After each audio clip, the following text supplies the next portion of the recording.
pledge allegiance to the flag of the United States of America and to the republic for which it stands, one nation, under God, indivisible, with liberty and justice for all. Does anybody know the Canada national anthem? Should we be adding that yet? Play ball. All right, guys. This is the point of the meeting where we ask anybody if they have anything that's not on the agenda. They can speak now. We can't act on it, but we can take it under your advisement if you have anything. Okay. Then we will move on to the first item on the agenda, Bill Graham Memorial at City Hall.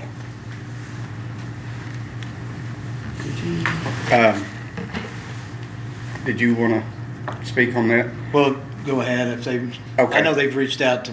This has been an ongoing thing, but The class of, was it 57? 50 something. I'm not sure. Okay. I think it's the class of 57. They want to provide a memorial. And they had talked about wanting to put Bill's name, class of 57, mayor, all that on the steps of City Hall building. Then I mentioned that maybe it'd be better because over there where the Sports Kings is, there's a column going up. Mm-hmm. Maybe actually putting it on that column to where it's up enough for people to see it. Yeah, I mean, I think it's a great idea, and it's a great way to honor the mayor. And I know they had reached out early on to Mike and the group, so it's a fantastic way to honor him. I think it's probably something that we'll probably look at when we get engineering involved. Yeah. And that's kind of what I said. See where it fits. Mm-hmm. So, I mean, I'm all for that. So I am as well. You are too? Yeah. Okay.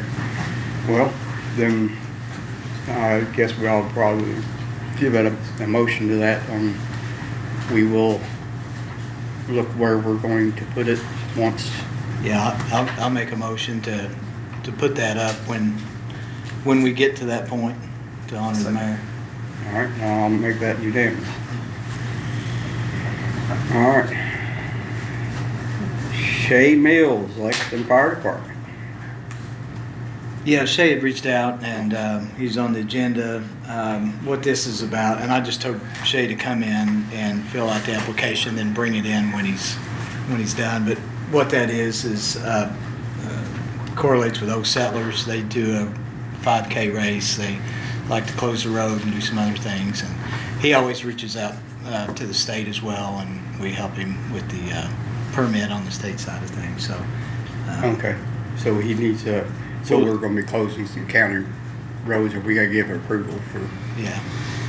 And so he'll come in and see you fill out the application. We'll just see him at a later date. Okay, so Give more information, dates and times and all that. Okay, so we don't need to vote on that tonight? No. Okay. All right. Sheriff's Department, medical contract. Okay, we got two, it's dental and mental health contracts. So we just need to get your mental health.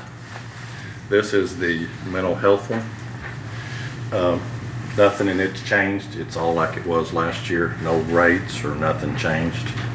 So you all can look at it, and then I need all three signatures, and again, nothing's changed in that one. Okay. And they come into the jail 8 hours a week. And which company is this? Life Springs. Oh. We do that every year. Mm-hmm. There are mandatory mental health partners from the state. Yeah. Do either one of you have anything on No.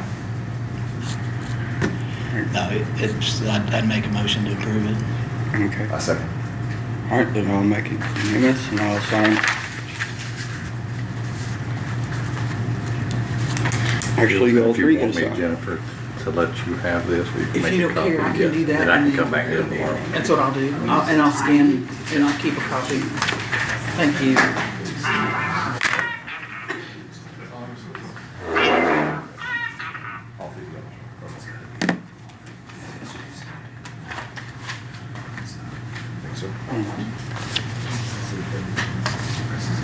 Okay, the next one is the dental. This has raised $300. So it's per visit, and it's $2,800. It was $25. And we have to have 10 inmates that needs the dentist before they'll come in. They usually come in at the most 3 times a year, but it's usually just twice. But whenever they do come in, it's $2,800. That's the only thing, it just went up $300. Per time or for- Per time. So if I use it twice, it'll be $600. I got you. So that's the only thing that's changed in that. I think it just needs one signature. All right. Have you guys, We've had this company for a long time because they come into correctional facilities. They just come into us. okay. When was the last time it was bid? Or is this the only company that does it? To be honest with you, that's the only company I think that does it, comes in the facility that we've dealt with. Okay. And again, I don't know if we need bids because it's just a renewal, except they just Well, raised the prices. you don't necessarily, no, you do not necessarily need bids. I was just, What is it? The dental. For the provision of medical services in the jail. The dental part of it. Yeah, I think it's a services agreement, so I think it'd be more like a request for proposals, not a bid, but either one. And I think it just needs one signature there. I think it was on the second page or maybe the third. How far out does this expire? Does it expire this week or? Basically, it really expired the first year, but they just got it to us. But the new rate don't take effect till March 1st. So. As a matter of fact, they was just in there, I think, 2 weeks ago. are you fine with me signing this? Sure, I'd make a motion for you to sign and approve it. Yeah, I'll second it. Maybe in the future, I don't know if I can talk about it. But maybe we can try to bid out, see if we can get the lowest bidder or, better financial situation as we're the counties, Right. So, but I'm good with it now. Yeah, I'd say that's probably a very limited group. Yeah. It very well may be. The service agent. Well, it's the security part of it. They come into the facility. We don't have to take the inmates out to the dentist.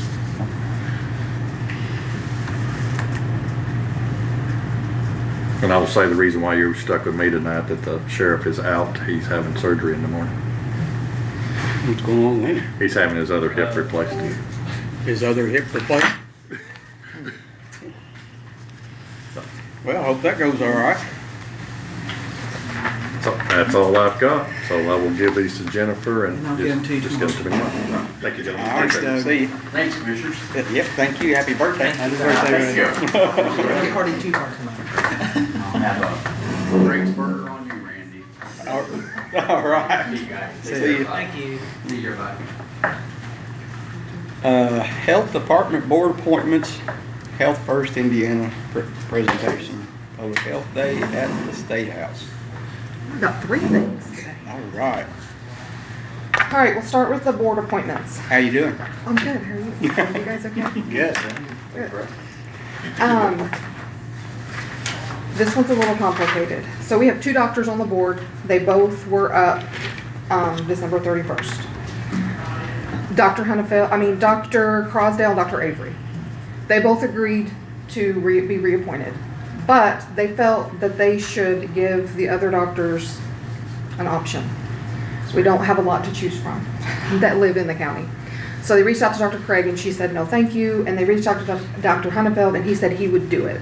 So Dr. Crosdale is going to step down so Dr. Hunnefeld can take his place, and then Dr. Avery is going to re-up again for another 4 years So Dr. Crossdale will no longer be on the board. on the board at all. Unless, if I got to go to the council, they have to have a pick. If they choose to pick him, he might still be on there, but they have a lot of other options too. So, like I said, it's complicated. Zach, I've read that law like 100 times and it's still, you know what I mean? Then you're like, wait a minute, and then you have to read it again. So, yes, the legalese talk, yes. So really all I need you guys to do is to vote that Dr. Hunnefeld can be appointed, and then Dr. Avery can be reappointed. Okay. I make a motion to bring Dr. Hunnefeld on Do and you keep all the same composition requirements Yep, Yeah, no issues. no issues with that. Okay. I mean, I might wanna go to the council in a few And weeks, talk but to them about what they're. yeah. correct what their options are, but yeah, these are both okay. I'll make a motion to bring Dr. Hannafeld on and keep Dr. Avery on there as well. Second that. I'll make it unanimous. Kristen, did you sign both of those, please?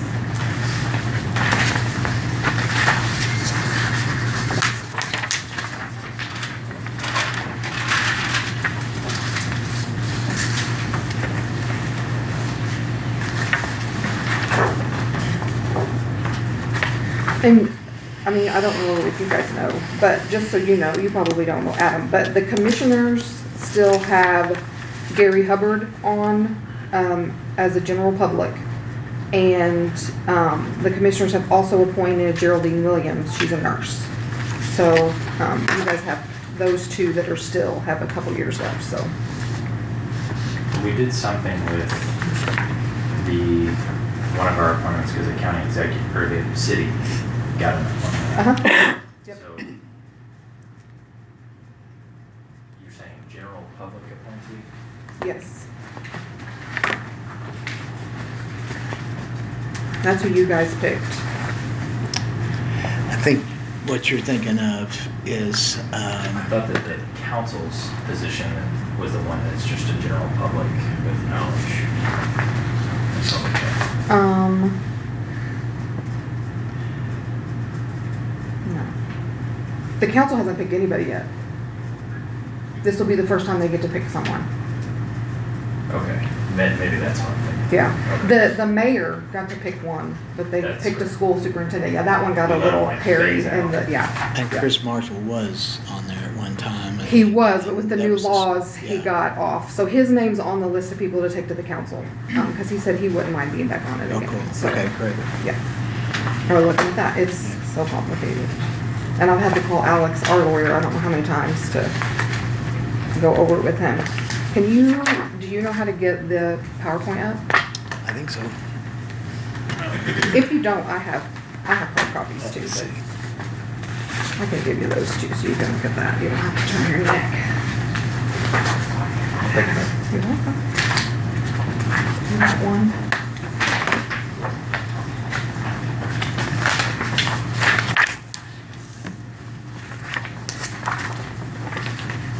Thank you, lady. Ooh, it slides easy in the sale, doesn't it?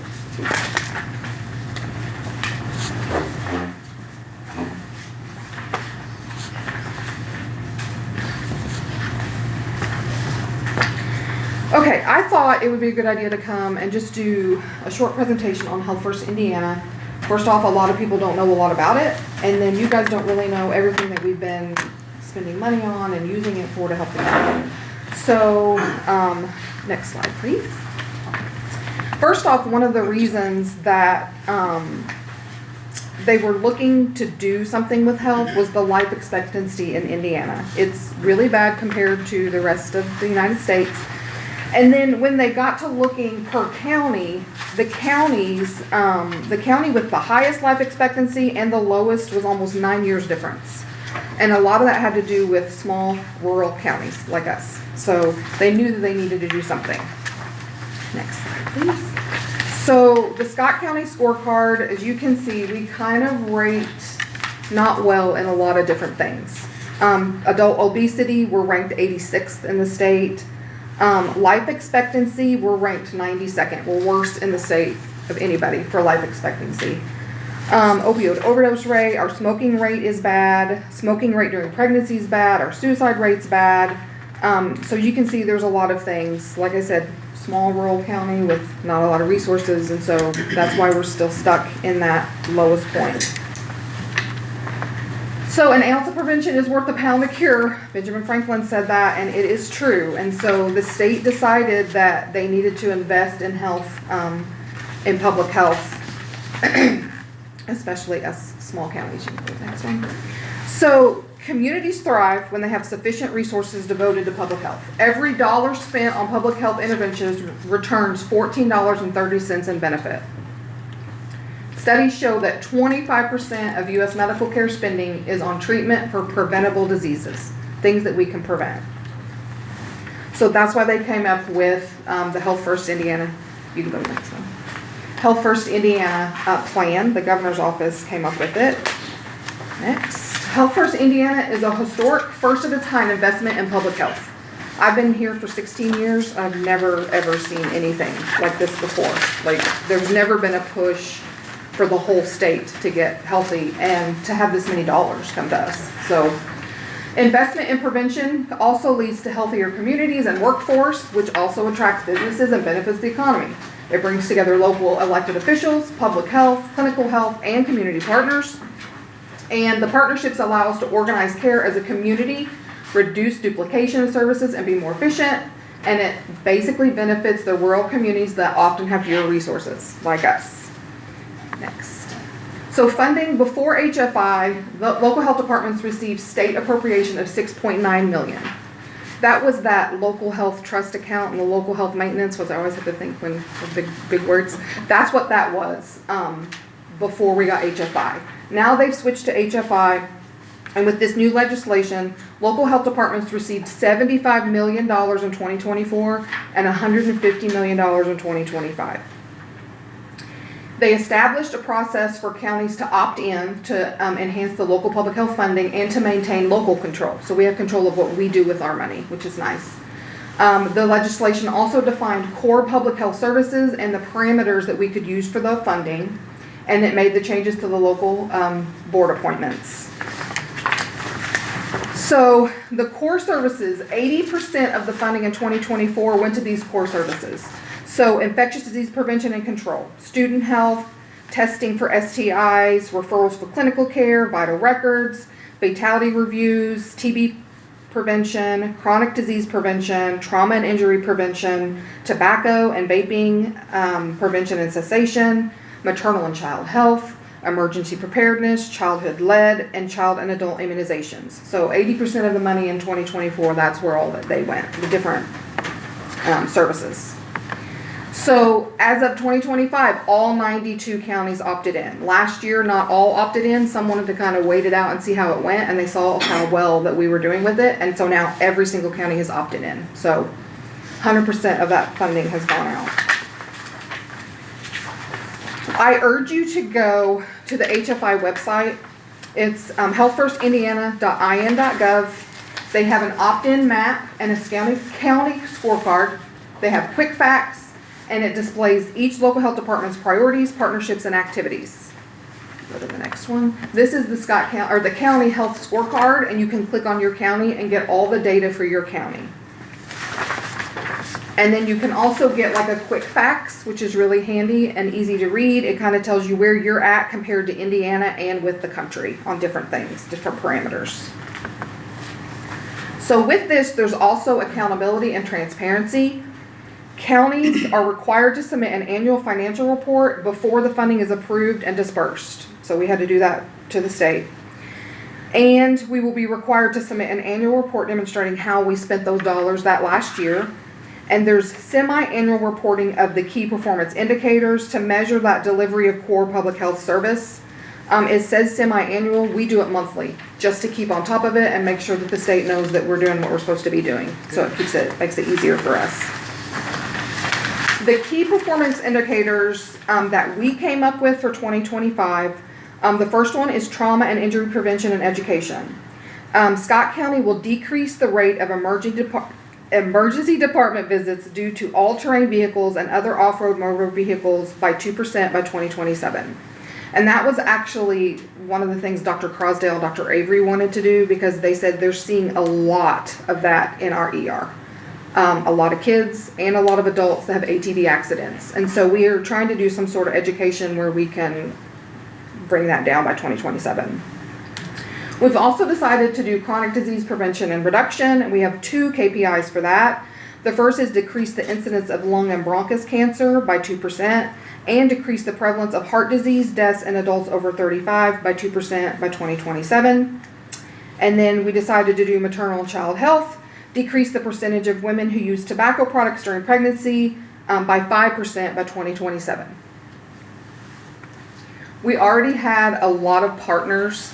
We have a lot of partnerships and a lot of amazing people we work with, but this has allowed us to branch out and have even more partners. So this is just a list of some of the partners that we partner with to get these things completed. So 2024 funding, we got a little over $294,000. So funding per capita was $12.07. 2025 funding is $568,674. So funding per capita is $23.32, which is pretty amazing, I think. So in 2024, we used our money for a lot of mini grants. We give out mini grants so people could do some of these projects that we can't take everything on. Purdue Extension did several classes on Be Heart Smart and Dining with Diabetes. We partnered with Cradle and they did a Diaper Express and a Mommy and Me yoga. And then the Pilot Club did a Brain Minders to help teach kids about helmet safety with bikes. So they did a lot of that. We added a new food protection environmentalist. This was one of the main things that we did with 2024. We separated our septic environmentalists with our food environmentalists so that we can kind of up our game on our food and have more time devoted to that. We did rabies clinic, partnered with a vet clinic and did a rabies clinic, pest and vector control, and then an agreement with Norton Scott for lung cancer screenings. And then in 2024, we moved a lot of our line items from 1159 over to HFI to kind of help that county budget. So we kind of help that. 2025, we are partnering with EMS to do the mobile integrated health or the paramedicine program. We also pay for a physician assistant to do telehealth. And I just have to do a shout out to them because I've had several people reach out to me and say that they have really helped their family members or friends a lot. So they're doing an amazing job. I think it's an amazing program, and they just need to keep up the good work. So it's amazing that we can partner and do that, and they can complete that because there's a lot of people that need that help. So, and then more cancer screenings with Norton Scott. We're going to offer even more mini grants this year for community-based organizations. We're going to buy a bunch of car seats. We used to have a grant that gave us car seats. Sherry got car seat certified, so she's car seat certified, and we don't have any more car seats. So we're going to use some of this money to buy more car seats, and we can give out car seats. We're buying Stop the Bleed kits for schools. We just ordered a bunch of those, so hopefully we have enough for like every classroom can at least have one. So that'll be nice. More rabies clinics. Next slide. We are going to get food protection software, which I'm excited about. It's going to help us be more organized when restaurants or food trucks need to be inspected, but it's also going to be a way that we can post it. So we can very easily take that and post it. Anybody can go and look and say, hey, I checked this restaurant out on this date and what they got. So we're very excited about that. Yes. I know everybody is. We're going to support the Indiana Vital Records Association, support the Fatality Review Board that we have here in Scott County, which is an amazing program also. We're going to do the helmets for the trauma and injury prevention, cholesterol machine for our OASIS clinics, which I don't know if you know what those are. They're older adult screening and education services. We go around every Thursday to a different spot and do screenings for older adults. We have an agreement with Insurance Navigators to help get people on insurance. We're going to do more vector control, Cologuard cancer screenings, and nicotine patches for our smoking cessation. So we got a lot going on. What we need from you, we need your continued support locally. We have to thank you for all the support we've gotten so far.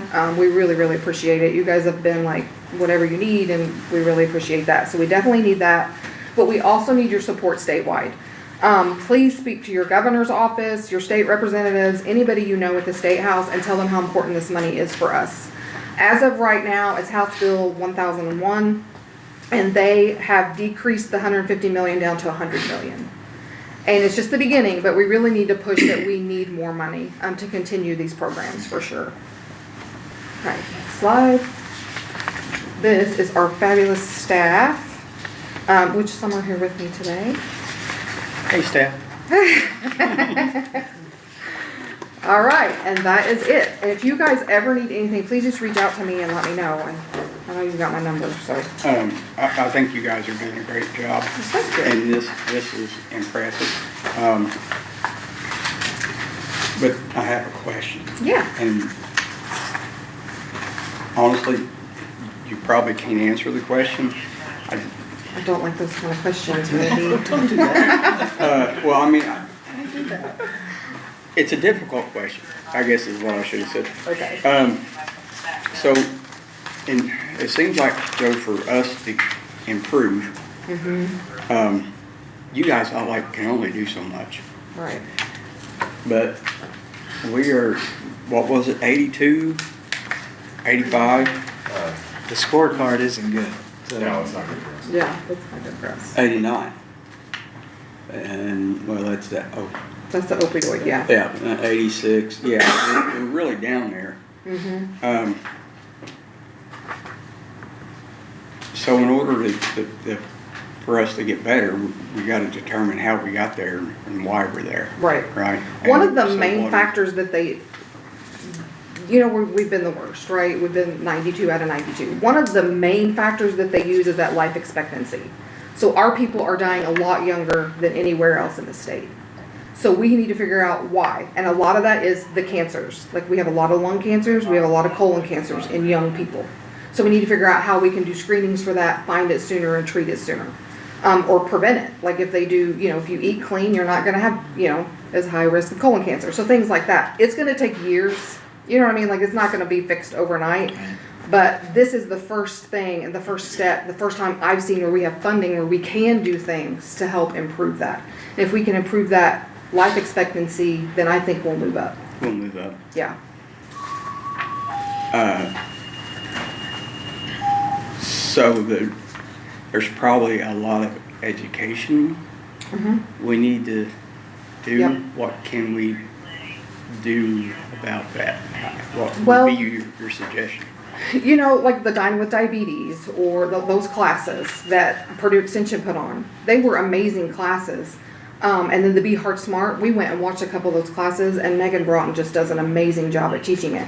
But it teaches them about heart health, but it taught them every single class they went to, it gave them a healthy recipe, and then she gave them a bag of the groceries to make the food with. And a lot of it was from like the farmer's market. So like a lot of that stuff, like how to eat healthy, like we definitely need to do that. We need to, our obesity's horrible, but it's like that in all the United States, but how do we make that better? You know what I mean? Make walking clubs, educate on how to exercise. We're partnering with YMCA to do some stuff. So hopefully we can, like I said, it's gonna take years though, but Right. hopefully we can get there and get a little bit better at least.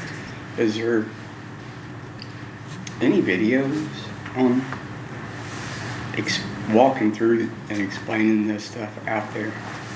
Explaining which, Well, about obesity, about, I'm sure there probably is, clean yeah. health.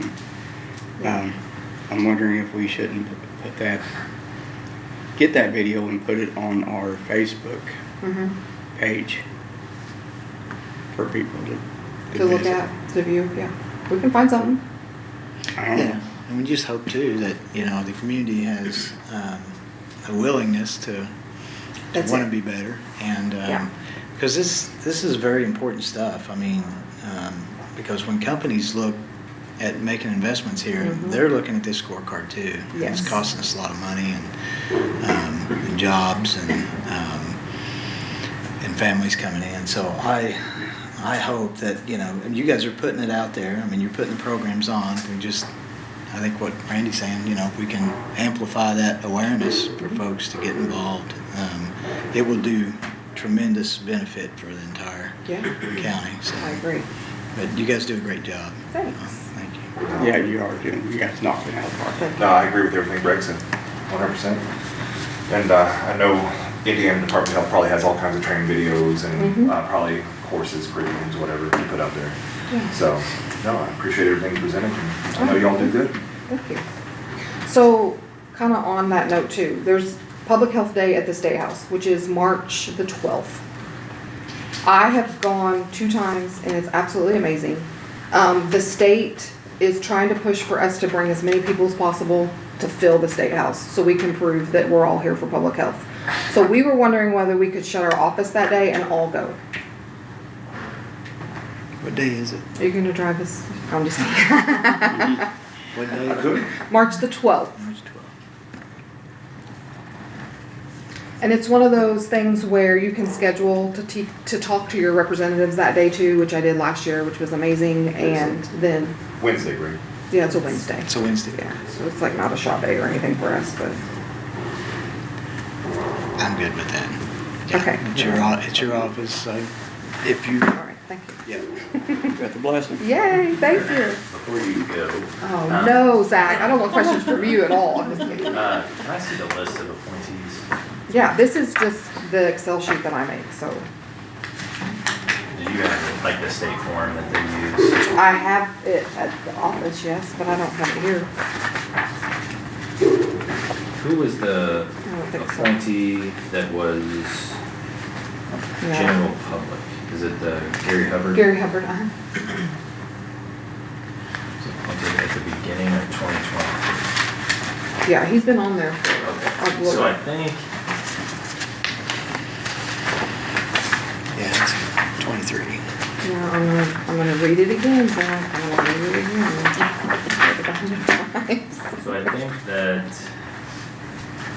maybe what you could do is, I mean, again, I think there was a change right after his appointment Mhm. to the statute. The I old think so, statute too. said Yes, of 4 that are appointed by the commissioners, 2 must be physicians or something, and 2 can be from the, or with, 1 must be a physician of the 2, 1 must be within this category, 2 can be from the general public. It doesn't say that anymore. It says 5 persons knowledgeable in clinical and public health, at least 1 of whom is a physician and appointed by the county executive. The other appointees, and I feel like that has to mean of the 5, 1 physician, the other 4 must meet the criteria from these. Mhm. in A through M.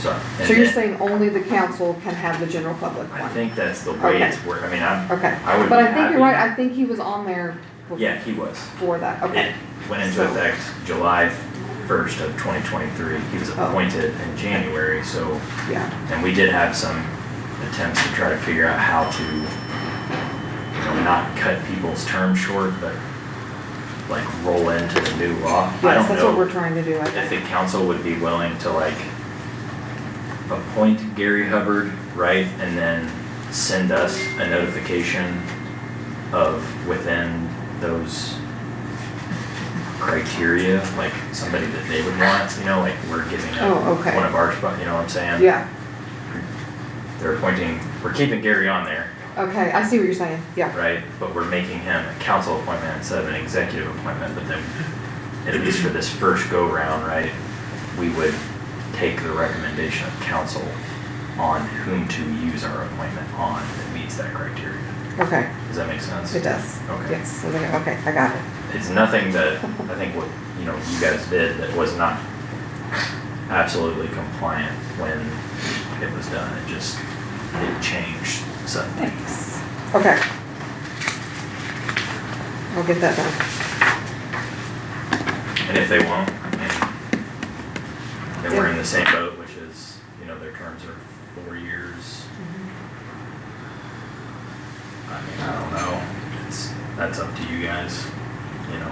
Technically, he doesn't qualify under today's version of the statute.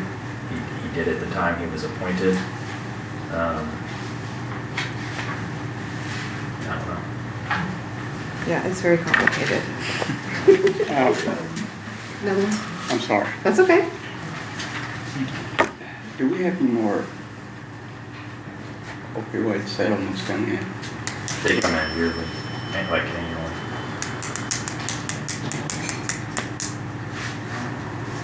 Like, I don't know, they usually come in towards the end of the year, or like, it's like I think they September, August-ish. What's your question? In the fall? I think it is in the fall. I wonder if we, think about this, I wonder if we could do like a health fair. Maybe Sure. out at the, And- Actually, just to, I sent this to you, I believe, earlier. Stacy Cullen with Norton's, she did not get back with me today, and there was a back page on this use permit. But last year they did, and it was around May 10th, they did something here on the courthouse. Yeah, we were here or for that courtyard, too. and they're asking to do that again, so okay, I don't know if that's Good. something, Another Yeah. health fair? kind of, yes. Okay. So we're hoping to do the health fair, and then we do a back to school bash, where it's basically a health fair. We have a bunch of booths set up too, and then we're hoping to do a community baby shower too, to kind of cater to the new parents. So all that stuff's coming up too. And then YMCA also does a health fair once or twice a year as well. Yep, we've got that one too. Yeah. So Are we talking about just a general health fair? Well, and to get this information out, but, you know, where we can let people know where we at in our state, what we need to do to try to get better, maybe have a sack race. Only use unrestricted for that. We can use unrestricted, Yes. yeah. We wanted to have a health fair that was about OUD, SUD, substance use disorder issues. Yeah, you can do that with restricted. all right. We'll figure that out. And Yeah. if you want to run that by your girl's attorney too, just to make sure he agrees with me. Okay. Sure. Thanks. Thank you, ma'am. Thanks, Britt.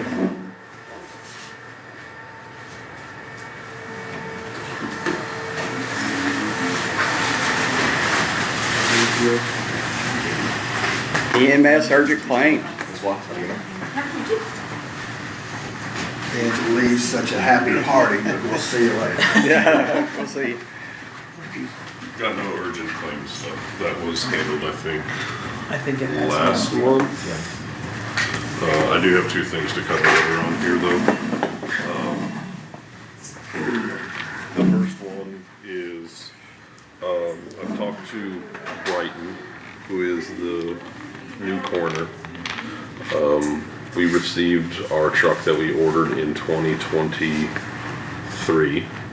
We received it December 29th of last year, so a month ago.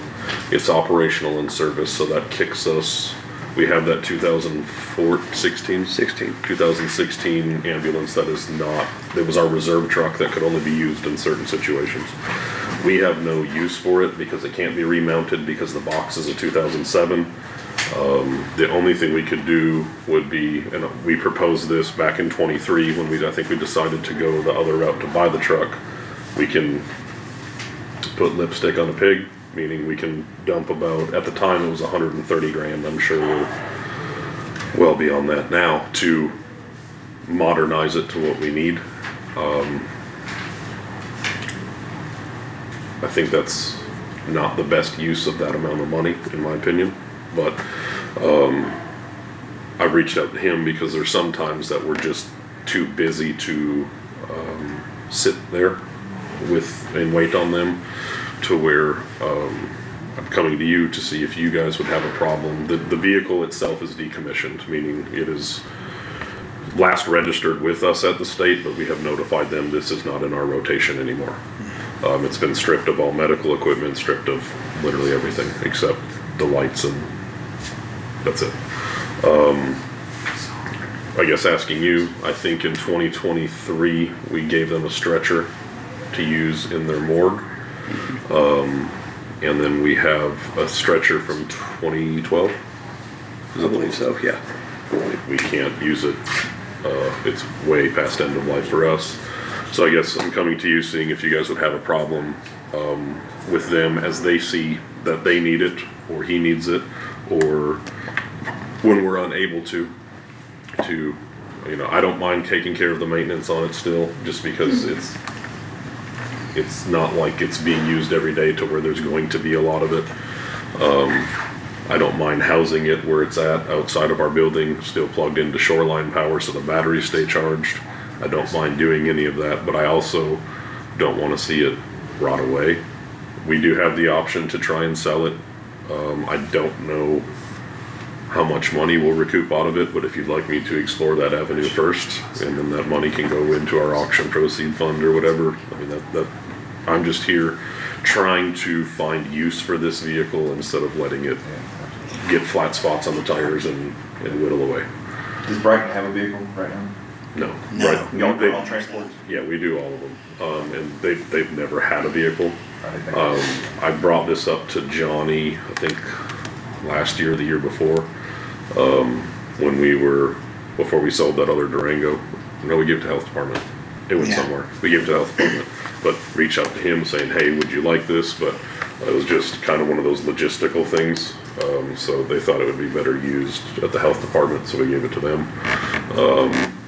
But, you know, like I said, if you'd like us to explore options to sell it, but I mean, we gotta remember this is a 13, 14-year-old, or I guess 10-year-old piece of equipment. That's far beyond its usable ability right now. Someone who's gonna buy that's gonna be a volunteer fire department or someone who's not going to credential it as a transportation unit. Like its life won't be lived as a frontline ambulance. Yeah. So those places or their abilities to use that, I mean, I don't mind exploring donating it to fire department. I just don't want to see it sit there and whittle away. I'd Yeah. like to find some use for it. Well, I want to say thank you for thinking that, thinking about this avenue, because, I mean, this is your department, and you could very easily have said, came to us and just said, you know what, we're gonna sell this thing, and we're gonna buy pizza with it. I mean, of course, Right. not, but, so thank you for thinking of the coroner's office. I think it would be a great asset. I mean, to- ultimately, you guys own the vehicle. I mean, it's like, so there, correct me if I'm wrong, I don't think there would have to be any restructure of, it's still the county's vehicle. They're still employees of the county, so I don't, You're giving them the vehicle? yeah, I mean, We're letting them borrow it, letting them Yeah. utilize it? You just Like- move it, I think, in the way we keep our records and just say, inventory and stuff, just transfer it over to. and I know he doesn't have a vehicle maintenance line and a fuel line and That's any of where I'm that. at. He doesn't have any money. But the thing is, so I think that's- last year I think we did roughly 106, give or take me like 10% there, transports. You know, you get down to it, even if all of those are an average of 10 miles, that's 1,000 miles, that's 3 tanks of fuel. That's $200 for me a year. You know, you're gonna put 1,000 miles, those tires will last. I mean, I don't feel, They'll drive around. right, I don't mind absorbing that fuel cost he can fill up at our pump that's at station. Like, I don't feel like this is, if this breaks me, then I think I have a bigger problem at hand than the $1,000 this might cost me a year to do. Now, they hit something with it, you're on your own. But just normal, you know, oil changes and stuff, we're still doing it now just because we don't want it to go bad. You know, I don't see more than 1,000 miles being put on this thing a year to where it's gonna be a huge expenditure that I can't take in there. Does he want it? So him and I have talked, his concern was, where do I put it? What do I do with it? And I said, you know, I don't, it's not in the way. I think the biggest thing for him is just logistically having to remember, hey, I'm going to go get it. Or, you know, us relaying to dispatch to say, we don't have time to sit here, please let the coroner know to pick their vehicle up on the way, and he can make that loop. I think there might be some logistical thought processes that need to take place in the beginning. You know, if he doesn't use it, he doesn't use it. I just don't want me to be like, here, take it, and you guys not know what's going on. We don't mind doing the stuff if we're available or the wait's not an hour. You know, we can't read the future of you know, what we're gonna do day to day to know whether, you know, and we don't wanna make them wait either. We don't wanna leave and then us get called out to where we're all out and tell Brighton that he's gotta wait an hour for us to, like, I don't think that's This fair gas? to him or the family. Sir? This gas engine or diesel? This is. It's a diesel. Diesel. It's got a newer transmission. It's the 6.6. It's been deftly. I mean, the power plant in it's worth 20 grand to the right buyer. But the problem is, no one's gonna want it in that vehicle. So, yeah. one question I have. You said the truck's 2007? The box. The box is 2007. So, the box is a Braun box. It was originally built in 2007. It was remounted in 2015 on a 2016 chassis. Okay. So, I got the okay, I'll take other this. side of the front cover there. Is that note on there? Thank you, sir. So yeah, the Braun box itself is well outside its ability to be remounted. Like there's no, So there's no safety concerns with transporting citizens? structurally it's fine. Okay. Like it's just, there's NHTSB and triple K standards that have to be met for newer ambulances. It will not meet those. So it can, again, it can be utilized for whatever. It can't be utilized for Actual what operation? we're doing. Yeah. Correct. Okay. You know, if we wanted to take it to a health fair or use it as our demo unit, we can do that. Okay. We just can't, the equipment we have cannot be serviced in it. Yeah, I was just trying to think of when Brighton's transport people, you know. It's not under, you can, Of course, his transport would be a little different than. right. Yeah, Yeah. just, it's still someone's loved one that's got Yeah, cancer. absolutely. And so I wanna make sure they're. It's suitable. Yeah, it's just, there's certain, the things that aren't meeting right now that when we had discussed the upfit versus a purchase is, since COVID, air filtration systems and all of those things are not Yeah. in there. So again, it could be put in, but we're talking to the tune of 6 figures. So I just, Yeah, I'm totally okay with that. Sounds good to me. so I guess wanted your blessing or approval or non-approval or whatever to do with this. Again, do you want me to sounds like sell you it? really just need to keep the vehicle and allow them to use it. I guess that's just my thing, is I didn't want you to Yeah, see, and you know, it going You're the down. only department with the line item to pay for the maintenance and gas and upkeep and stuff. I would just say, like, you all could approve, could authorize Nick to allow them to use it as needed and when possible. And I don't have, like, so Austin, who I was gonna have come explain the next part, we keep track of all our maintenance records of what gets off when. So if it's something that you guys wanna reevaluate in June and December to say, how much have we spent since then, if any, on maintenance or whatever, that's something we can keep track of, because we keep track of all that now. So, it's actually in here now. Since 2022, it's had 2 oil changes and 2 batteries put in it. So I mean, like, so I'm saying, it was, it's been checked. So since 9 of 2022, it has put 5,000 miles on it from us. So I mean, that's what I'm saying, is even with us, it wasn't heavily used. We spent $509 on batteries in 24, and another $735 on a full set of tires and oil change on it. So that's the money we've dumped into it since 2022. I mean, I make a motion if the coroner wants to use it and you're willing to, you know, maintain it, I'm fine with that. I just I second that. Make it unanimous. okay, I will get with Brighton and just let him know.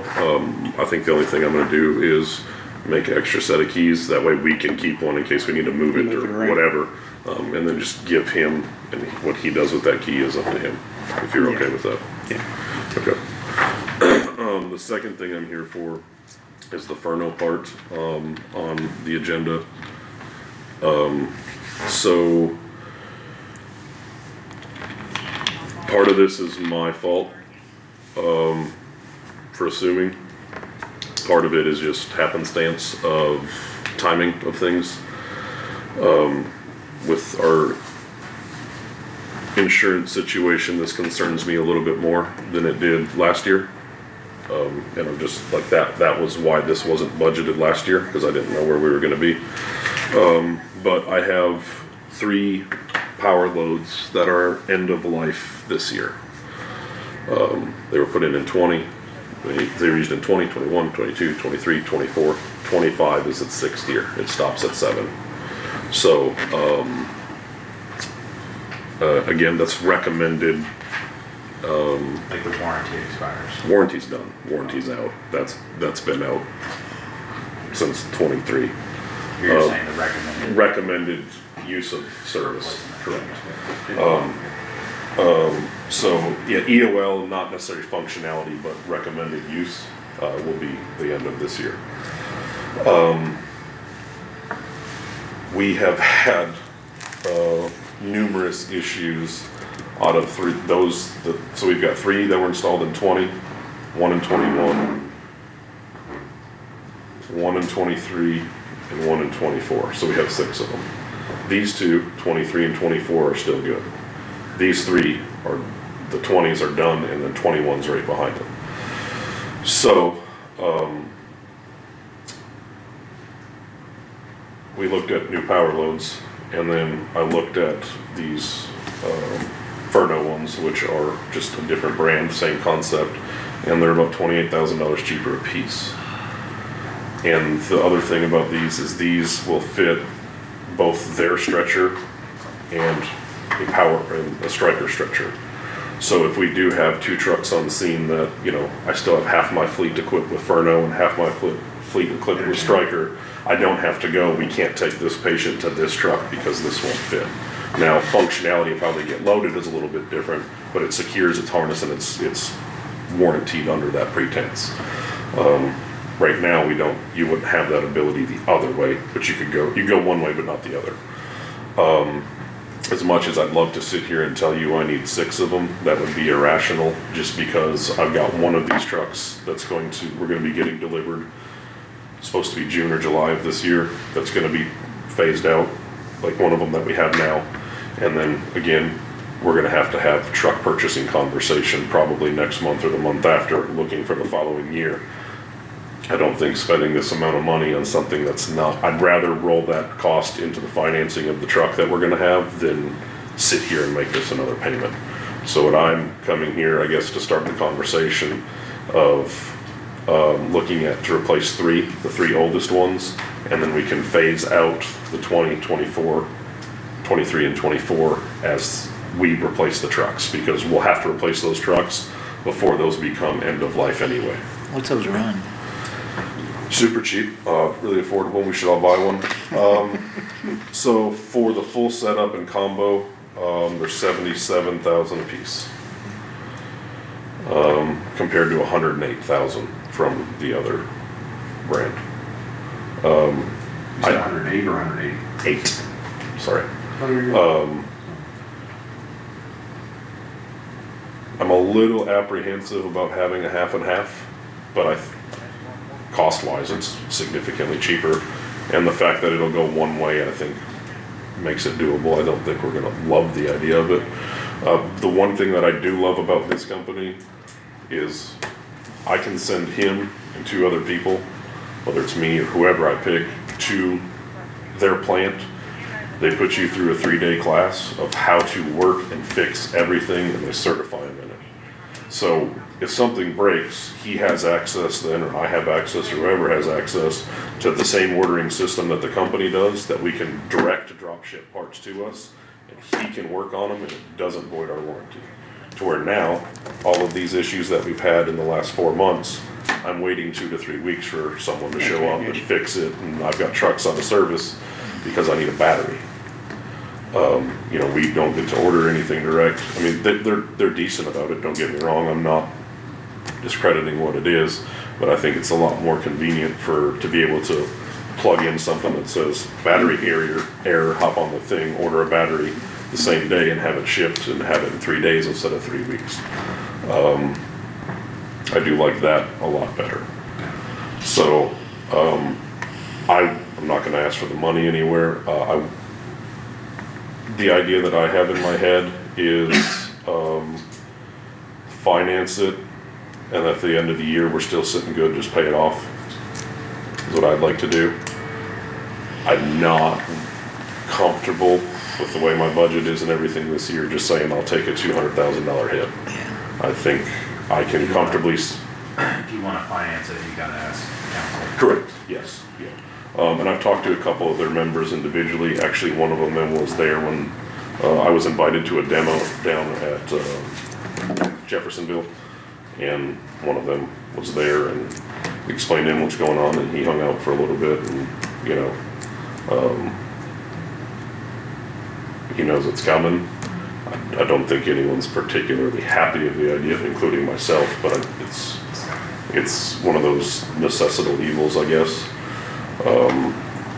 So I would be fine going to them asking for an additional appropriation of whatever the payment is for the year, which is broke down on here, and then looking at the option of doing a buyout at the end of the year if we're still sitting comfortably with our cash ledger, and if not, just continue the payment course of how it is each year. Yeah. That's a good point. So, I brought these two quotes. One of them is just a singular unit, so you can see what the cost is down per, and then the other one is a quote for 3. Unfortunately, I've looked at every way to save money and saying, hey, I know this department down south's gonna be buying some. What if I add my 3 on with their 5? There is no price break. They've got it bottomed out to No bundle and save. no Bundele and Save on this one, Bundle and unfortunately. save. No BOGO deals out there. It is what it is. You said there's only 2 manufacturers. Sir, There's only 2 manufacturers, like there's only Stryker, you only got one or the other, right? there's a couple other, but not for complete systems like this. And we have the one now. I don't think it's any secret. There's a history. Oh, And the cost savings on that one. Yeah, and that's the thing is, you know, we've been through this before, even with ambulance manufacturers or specialized equipment, it's hard to bid because it's not identical. It's like You know, sole company source. A might have 2 other pieces of hardware that are required that are gonna be like, well, this doesn't have this line, then his company, you know, and it just, you can get the same, you know, I can say stretcher and track, but that's not gonna get me the functioning part of it, you know, like this one's got wall mounted stuff and a couple other things, but it's still cheaper. I mean, if we need to bid, just understanding, yeah, I'm not saying you have to, but I'm just trying to. yeah, there's 2. Yeah. There's 2 big boys in the game. And the thing that makes me, I guess, comfortable about this is it allows me to phase out away from the more expensive product. And it doesn't interfere with operations because these are universal mounts, a bad word. They accept more than just their brand of stretcher. So again, it's not comfortable, but it doesn't limit our They're not as proprietary. correct. And then the other thing is that I can literally send myself and Austin and one other person to Ohio for 3 days and be able to not wait 3 weeks to get stuff fixed. I think that's to me, that's a huge selling point. Because when I have to down a $500,000 ambulance because I need a $400 battery, it's quite infuriating. So, again, I'm not asking for any decision tonight. I am gonna go to council whenever that is this month. Because I think did I send you that for the advertisement? Yes. Just to put it there, so if they wanna make a decision, they can. Just like everything else in the medical field, we order tomorrow, it's here in 6 months. So, unfortunately, this isn't anything that's gonna be rectified soon, but I do feel it's imperative we get our name on the list if this is something we decide to do, and go from there. And then they've got it broke down into monthly payments. And I would just rather take the monthly and pay it for the year and call it a day.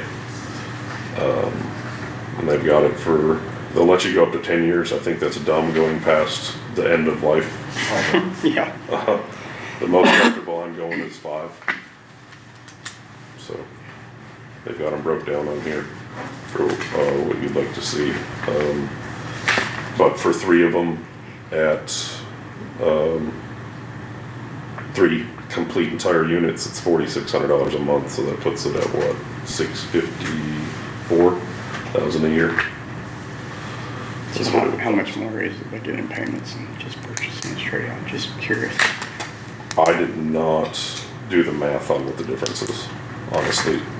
I don't know. Okay. Doesn't matter. I can do it real quick. It's a lot.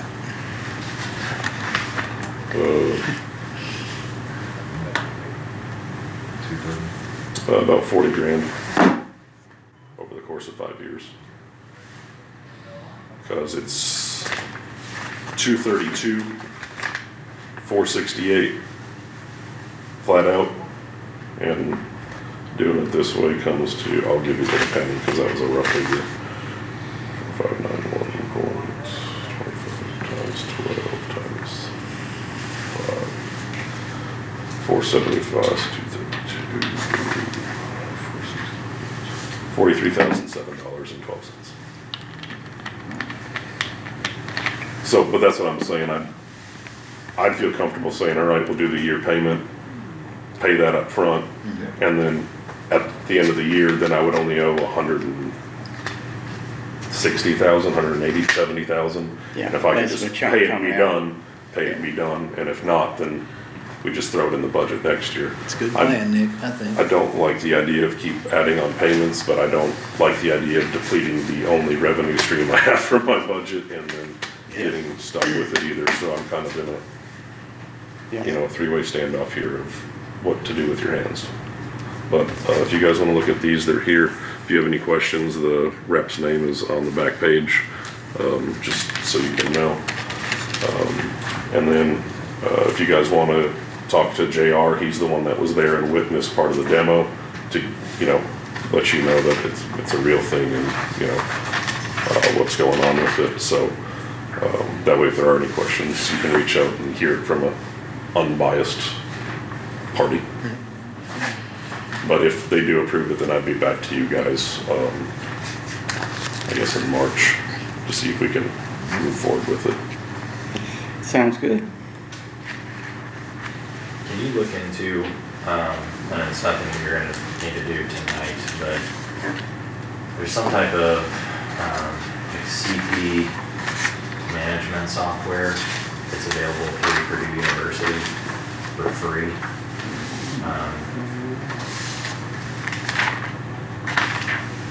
CP. Community care medicine to manage, patient handoff, data and stuff like that. I think Clark County is using a form of it. Through Purdue? I think the Purdue version is the free version. Good. Because we use our normal charting software now. You do use your charting software for that. Mhm. Okay. Here's awesome. Just maybe make a call to Clark County. I don't know if it's through the health department or their EMS, like advisory board or whatever it is, see if they're using anything particular for community care medicine, and what is available, and if you could just report back to us at the next meeting about what you find out. Okay. I don't know exactly the system that exists. I just know that there are two basic ones and one's free and one's not, so. Okay. Is there any particular questions I need to ask besides what it is? What it is, if you find out what it is, maybe look into it, figure out what it costs to get the paid version versus the free version. Are there any differences between the two? And is it something that we can integrate into our existing software? Okay. Sure. You need to. No, I've got it on my email. Any questions for me, concerns, comments? I know. Doing an awesome job. Appreciate it. Thank you.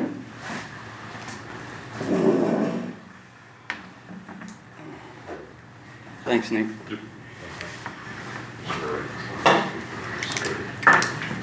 Mr. Hall. How are you? Pretty good. First thing I got is unofficial detour for NDOT. They're gonna close State Road 203, 0.93 miles north of State Road 362, so right between Mab and Lexington. And the unofficial detour will be Tank Pond Road and Goodwin Road. Okay.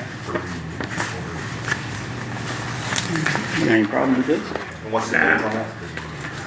So there's a March to August, is that what it says on our ending? It's March to August, Yes. it's a small structure replacement. I know what it is, I just looked at it. Yeah.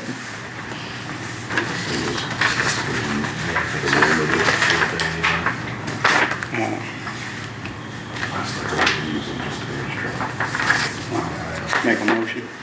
Do you wanna read it first?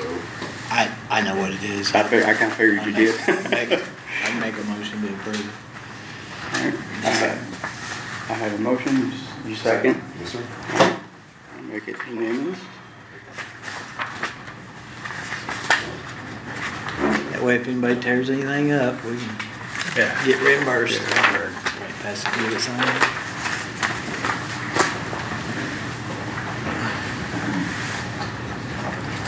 This is, I've just kind of been working with this last couple of days, so I just wanted to bring it to you. This is Bridge 28, and this consultant's just kind of sent us the schedule of, work that started and what we're gonna be looking at. And Adam, this is the book for it. Oh, thank you. These two guys already have it. And I'll get Next question. the new council members a book of it too. It was a joint decision there to do the project. Anyway, it looks like they've started the survey work. It's a pretty lengthy project, letting date in 2030 as of right now, so we'll see how that all goes. Alright, that's that part. The next thing I have is, and this is just, I know a lot of this is just council, it's just kind of getting your guys' approval or blessing, but my part-time pay for part-time summer help is $20.15. One of my full-time guys is gonna go back down to part-time and mow this summer. And I'm gonna ask the council, I would like to just, and the part-time pays $20.15 and the full-time pays $21.90. I wanna ask them to adjust that salary ordinance for the part-time at $21.90. And it's not asking for any more money, it's just a pot of money. So you run out of hours, however many hours they end up working. And we usually don't use it all anyway, so. And you factored it in that it wouldn't hurt your budget or anything like that? No, we'll stay in that pot of money. I figured up the hours and we probably won't run out of, we won't probably, I can control it. Yeah. I know how many hours I can pay and say, well, that's it. Yeah. So, that's kind of where I'm, we'll see where they feel about it, but that's what I'm gonna ask. Yeah. Ask that. So. Fine with it?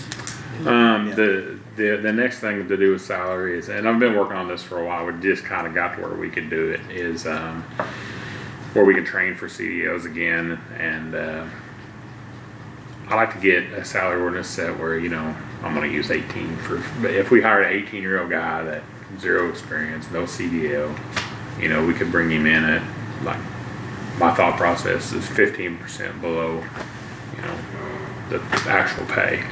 Once he goes through the training, and it's a process now. You got to sit through the classes and all the questions and all that, and then take the training. It's a Once lot. he gets his CDL, and then gets like a year experience, then he gets that additional 15%, gets him up to scale with everybody else. I think it's probably good for the people that are there morale-wise, and probably good for the person that's coming in. It gives them to send them to get to something. I didn't feel like we could make it a 3-year thing. I just didn't think the pay, if he gets too low, you're not gonna get nobody. I'd like to kind of go through that with them. So now, Johnny White and you were certified to do the training at the highway department? Yeah, Johnny's actually doing 2 people from Scottsburg and 1 person from Austin right now, getting their license. So we went and picked up salt today, so we utilized that to their drive time, kind of kill 2 birds with 1 stone, and so that worked out. The next thing, I emailed you all about this, and I know Greg responded, maybe the rest of you did, but I seen it. It's kind of restructured our on-call. I think it's been done several ways throughout the years, from things have came, things have left. I don't know if it was ever properly changed or not, but just hearing how things kind of went through the years. Kind of told you the way it was when I started, and that didn't work at all. And kind of the way we're doing it now. So, anybody that's been on call, that's on call 24 hours a day, 7 days a week, can kind of understand what that is. I think it deserves something. I mean, if you're laying in bed at 3 o'clock in the morning or 2 o'clock in the morning, you're getting something. But you know, I'd like to bring that structure where it pays 2 hours, pay a day just to be on call, be at the beck and call, or comp time. You know, I have probably a group of people that would take comp time. You could also give your week away. I got some guys that you could probably pay $1 million and they wouldn't care. And then I got other guys that would scoop that time up. So it gives other guys that want overtime a chance to get it when you got maybe a group of, you know, certain guys that just at a point in their life where they care less about that. So it kind of works out on both spectrum of your employees. So I guess really is that just it'll just be a handbook change, so I need to try to just kind of write something up and send to you. And I actually have some I'll try to forward to you, that's something that just came through some of my emails recently, Okay. was on-call changes. I'll send those, let you look at them. Okay. And the HR firm's supposed to be down here in the next few weeks, Mhm. right? Yeah. And so that's something that we could. Okay, I'll get, what I emailed them and get it to you and Okay. explain what we was thinking. I'll go from there. Alright. The next thing I had was equipment repair kind of discussion, but that's kind of been all over the place on me over the last few weeks. So I sent in for the council for some additional appropriation because I seen some major bills coming our way for some repairs. But our dump truck, the old state truck that we got, we just drove it twice to Indy today. So as of right now, Nice. that truck is, we got a report that the motor was blown. I want to give credit to my guys that I think a few of them worked on it quite really in there.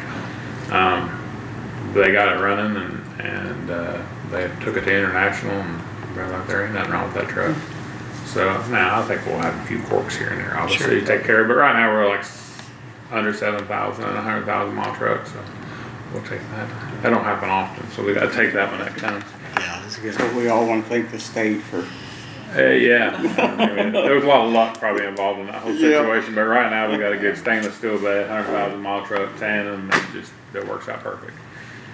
So we'll definitely want to talk to council, moving forward on maybe trying to get a couple more of them out of the 210 lot one, if we can identify decent ones coming through. So that's usually in September, October, usually their sales. So. Well, anytime you buy something at sale, there's some risk tied to that, right? You could get a good one, you could get bad. Yeah, or if I you didn't know that truck, I probably wouldn't. Yeah. But I knew that truck. I know it's going to be a decent truck. Yeah. I probably wouldn't. I could see why it went cheap because Yeah. the outside looking in, you kind of be like, you know, I don't know about that. But Yeah, we did okay there.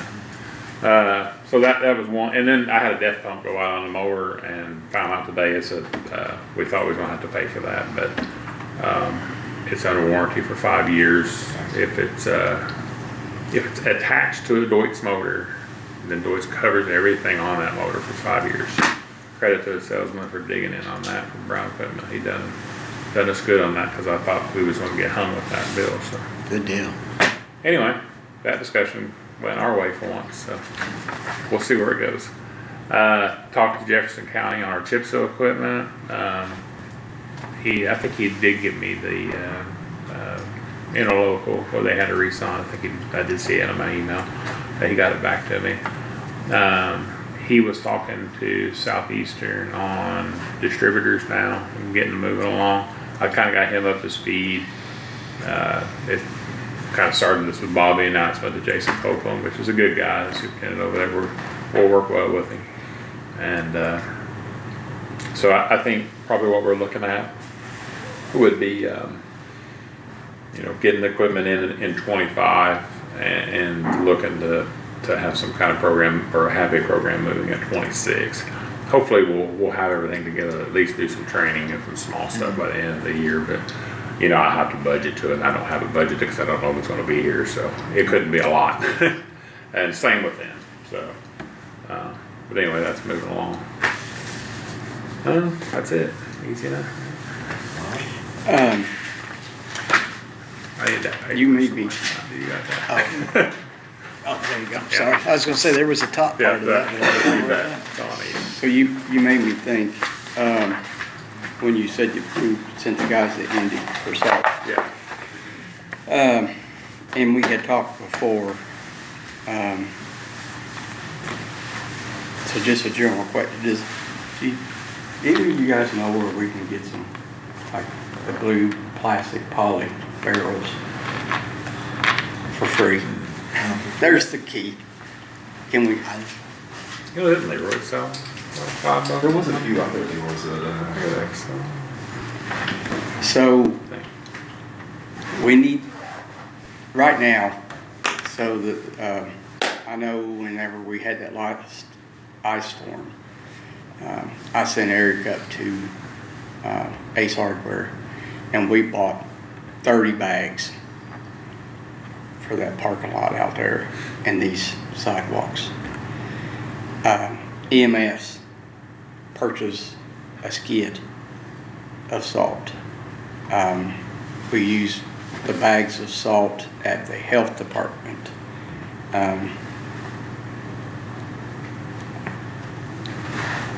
Where else were you using salt? I'm missing somebody. There was somebody else. Maybe, I don't know what they did. But anyway, or we can get some blue barrels and we can buy it through Kevin here at $90 a ton, which is quite a bit of savings. And then we can just put a barrel at each place. Sheriff's Department, I'm sorry, that's where it was the Sheriff's Department. That way, so, and I think we can buy the salt from the maintenance line, is how we can pay for it. Could we buy some blue, I guess we could purchase some blue barrels from the maintenance line too, yeah. Sure. I would think you could, yeah. Yeah, sure. Where are we gonna store the? yeah, that's my next question. Well, Storage, yeah. everybody's gonna have to figure out a place to store it. Like, I know, out at EMS, they've got the building, you know, out back. Do we have room in the garage and stuff over here at Community Corrections? Probably. Yes. Well, I know y'all got a lot of space Yes, over there too. yes, we do. Yeah. Behind community correction. Yes. There is. And honestly, we could probably just get one barrel and the sheriff and Eric can share them. And in the health department, you know, they've got plenty of room back there. We can put it in the, Sheriff's maintenance back there too. yeah. But I think we got some more, reason I'm bringing it up, Next week? is next week. Next week's what I thought I saw today on the news, possible ice and snow. We're done this year. I've seen it, I was turning TV off. Yeah. I'll be out of town, so. So, is there a way that you can, how do we do that? How are we gonna purchase it? Well, it's no big deal for me to purchase and then we can just work it out and quail. I can't say that word. Quietest. Yeah. Yeah, what she said, can we do get that. it back into our account. We can We work can it do out that, with the yeah. auditor's office. It won't be that big a deal. Just tell me how much, you know, what I get extra ton for that or something. I mean, I would think a ton would be yeah, if plenty. you pay for a ton, that would probably cover everybody, them for a year. Yeah. Yeah. Yeah. As far as that goes, they can keep it over there till the time, whatever. We can help them out. Shouldn't be a big deal. Well, would a ton Oh, yeah, that's what. for 4 barrels? Yeah. Oh, yeah. Probably 6. Tons Yeah, of shit, for salt. 55 For gallon parking, barrels. for walkways. For a and- walkway. Yeah. Yeah. Yeah, it shouldn't be bad. We went and got 100 ton. You can't get it, it's getting hard to get right now, so we ended up getting 100 ton. We had to go to the closest place, it was like 17 miles the other side of Southport. So we went there and got 100 ton today. And that pretty much squashes our budget for the rest of the year, but, on salt. But, that gets our barn full and so play it by ear. We got a full tank of brine, 5,000 gallons and about 100. So. we'll Did you just, see the generator, the mixer fixed, the tank? Yeah, it ended up being, one of the little valves in there ate a hole out in the plastic, so it'll last for a while. They put a patch on it and we'll probably redo it one of these days, but it'll probably give us about a couple more years. Good. Yeah, so, but anyway, that's where we're at with it. I mean, hopefully next year we'll be able to, well, hopefully we can have a couple years where it doesn't snow so you can get some bulk built up. That's what we need, right? But yeah, we'll get a little built up. But that first storm was a doozy. We used a lot of material. A lot of material. Yeah. So, But you got, my neighbor told me, he said, I have never seen this road look this good, and yeah, my road that's as clear as I've ever seen it there. yeah, I think, I don't know exactly because we got out of the back pile too for a while, but I'd say at least 1,500 ton, and that's a lot of material. So, Yeah, it's, it was always funny, all those good years you're talking about trying to get, I would always have, when I was PIO at the state, reporters would like to ask me, we've had some good years where we've not used any, what are you doing with all the money? What are you doing with the surplus of money? But, you never really heard them ask, say, how much money did you spend during, because everybody wants to be safe, yeah, when just like the roads are bad. You can't get it. That's why we ended up in Indy. There wasn't anywhere. They had some in Aurora, and they called me back and said, you don't want this. It's clumped up, and it's terrible. Beds, and it's like 3 years old. So Yeah. we got some good stuff in Indy, which ended up being Clear Lane, which is $118 a ton. But beggars can't be choosy. That's all we could get. So Yeah. which is, it's like good for colder temperatures. It's green and it's treated with something. So the tandem, you just run up there twice an hour? We ran it twice today. Yeah. We put 300 miles on it today at 65, and never missed a lick. So that's a good test, I think. Yeah, they figured out it was rough riding on some bridge approaches, and it is. Yeah, But- where at? Well, Just- probably all the way up 65. North of, well, Yeah, shouldn't it be, north of Columbus maybe. Yeah. So they found some of them, but that's a rough riding truck. It always was. It Yeah. has stiff suspension in it, especially with no weight on the way up. So. Thanks, sir. No problem. Appreciate it. Okay. See ya. Thanks, sir. Thank you, Bob. Thank you all. All right. Transfer station scales. Anybody know anything about that? I don't. Because I'm tired of talking about it. All right, so I got four bids. Quotes, yes. I did that the other night too.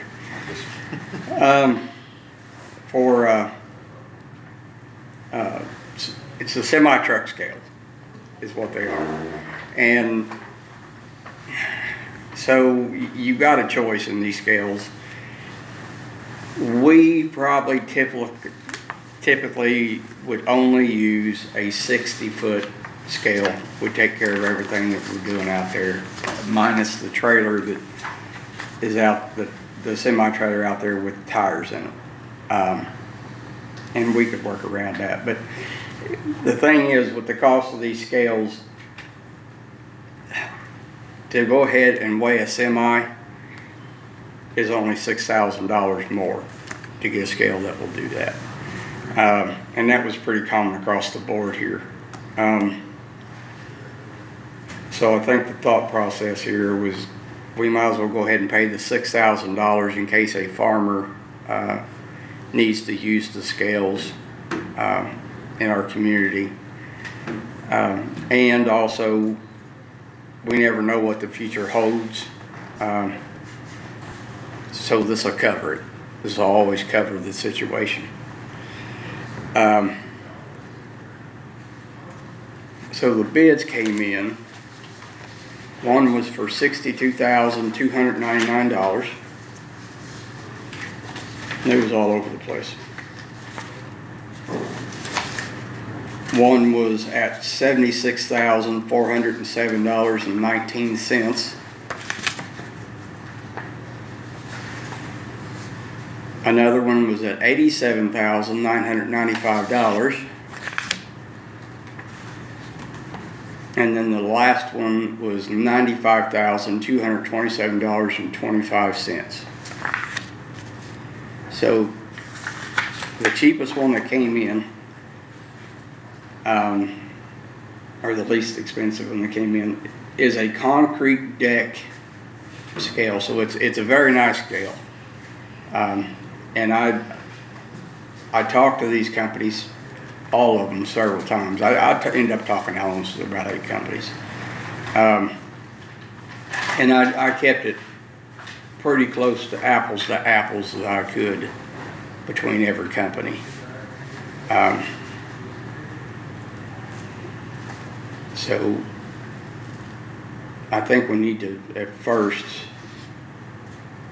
do a see what your guys' opinion is about purchasing the scales.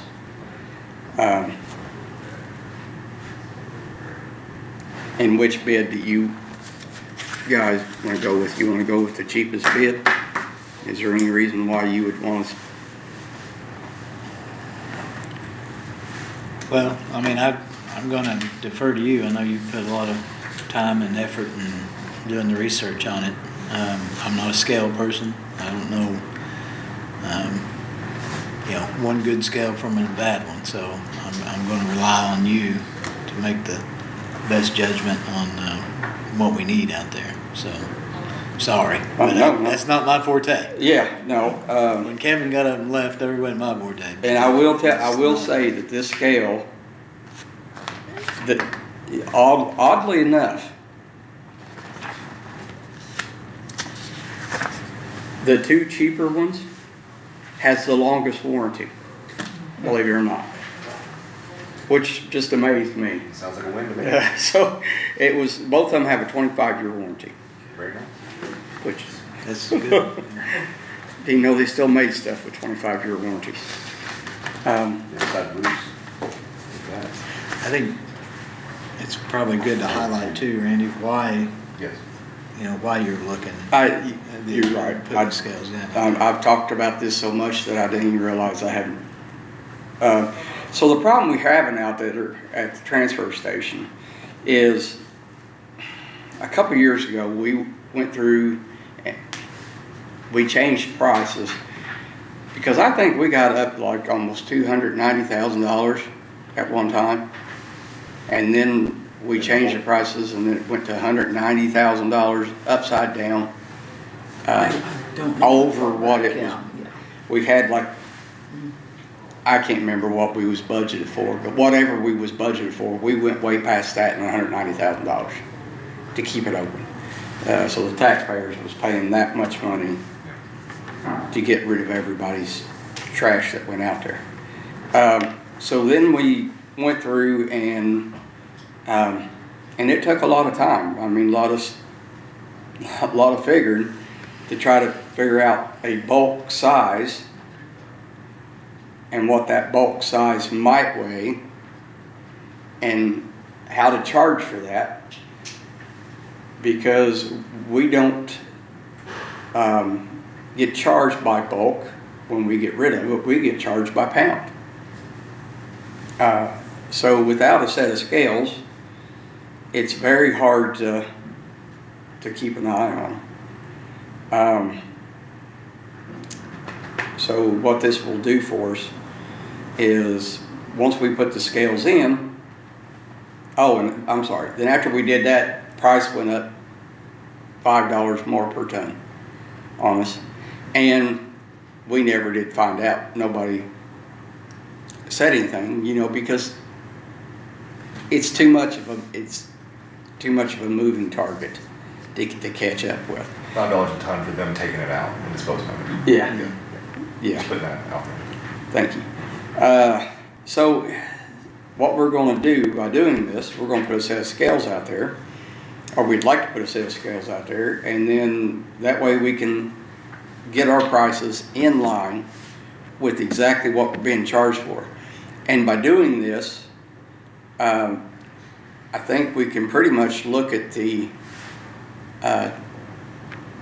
receipts from out there, invoices, and make sure once a month that our price that we have set is still in line and it's not going up, so we can keep track of it throughout the whole year.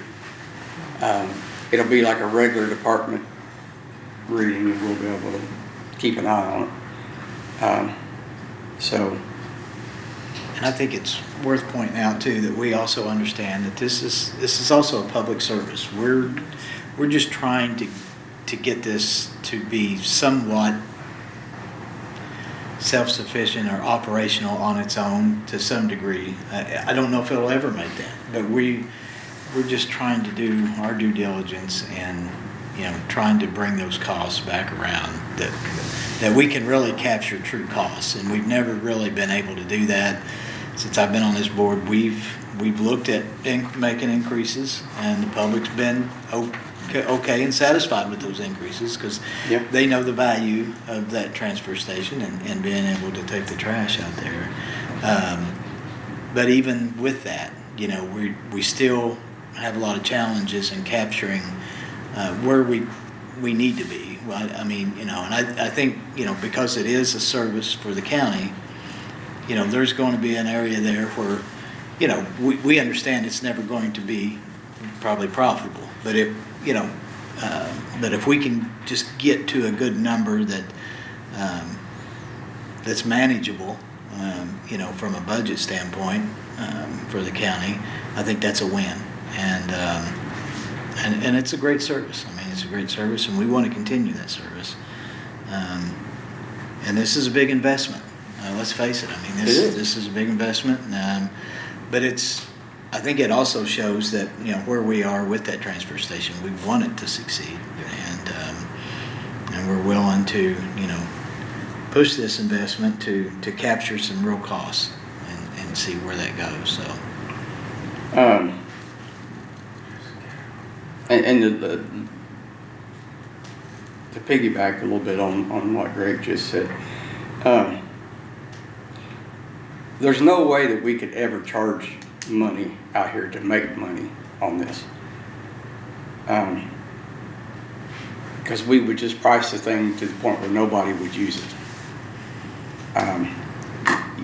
We can't pay to get rid of our trash and compete with companies that is just digging a hole and dropping the trash down in it, which, trust me, there's a lot more to it than that, but I'm just trying to make a point. So the only thing these scales, like Greg says, we're doing is we don't want to make money, but we don't want to cost money. So we're just, this is the only way that we can keep it in line to where it is a service that doesn't cost the taxpayers. So It gives us a good idea to gauge exactly how much we are truly bringing in. Yes. I mean, you know, we know what we're getting charged going out, but it's you know, it's in and out. So we need to, you know, this is a way for us to, you know, keep track of, you know, those pounds and tonnages that are coming in every week and then leave. So right, because there's another issue that we don't never think about, you know. And let's say we take in a couch, or we take in a mattress or carpet. So we take that in, we're weighing it up, and we're going to charge exactly what that carpet, couch, mattress, whatever, weighs, and then it goes into the dumpster. So all the trash juice, let's call it that, the trash juice, that's a good technical term, gets on top of this stuff, gets saturated. Now that mattress, that couch, the carpet, all weighs more. And that's when we hauled off and then so that price increases. So it's anyway, I'm getting too deep in the weeds. But you're right. You're talking about, I mean, you know, somebody brings in, you know, we're charging for a trailer, a small trailer, or even a full-size bed truck that's got, you know, just a bunch of scrap, loose stuff, whether it's, you know, pillows and you know, lamps or just something that wouldn't weigh a whole lot, miscellaneous kind of things, and then somebody else comes in with a truckload, then may have that, but underneath that, it's like you're saying, carpet, some heavier stuff, those materials that do weigh a lot, and we're not really able to capture all of that. And so, this is. Yeah, we're looking at this is- something in bulk size and not, Yeah, so this is just a way for us to try to capture some true so, weight. anyway, so if I can get a motion to, that we purchase a set of scales for the transfer station. I guess we'll do that first, and then we'll break it down into price, which one we want to go with. I read the quotes. Okay. But the way I understand it is you want to use different funds, right? Yes, I didn't, well, I was gonna break that up in a minute. I didn't know if we wanted to do all that in one. For the majority of it, I don't. I mean, honestly, I think that's like more of a council issue to decide which funds. I mean, I think you could maybe offer your opinions and direction as to funding, with the exception for, my understanding is you may decide to use unrestricted opioid settlement funds. Yes. If you're going to use those, I would say that it would be my preference that you specify a dollar amount associated with that fund. I have a resolution kind of pre-drafted, but with that amount left open right now, that I can get that printed off as soon as you tell me what amount, because I think the way I had described it was like half from one fund, half from another fund previously. So, what is the amount? The amount, That you are considering or suggesting to use from the different funds? well, But if you're saying we want to accept, I have no issue with accepting the, like one of the quotes essentially, and then we can do the other part separate. I got a message from, that's supposed to, all the council thinks that how they want to do it. And I think we're in agreement. Was we? Yeah. I heard we was. But I've not talked to you, I don't know. Right. Yeah. So, Yeah, I just don't know the total opioid like amount, but that's the biggest question, because we're gonna use all that we can, so where are we at with that? And so my understanding is we're still at 66. 63,000. I thought it was like closer to 63. Okay. but you said, I think we couldn't use all that, or should My not use all suggestion is that? that you do not use all of it. Yeah, You have what looks like 30-ish thousand from a specific fund and 20-ish thousand from another fund. That gets you 50. Am I reading that right? mhm. What's the total amount? $62,299. So you would only need an additional 12,000. So here's what I would suggest, is maybe approve the use of opioid settlement funds in an amount not to exceed 15,000. Or you could do 20,000, let's say, if you want to be on the safe side.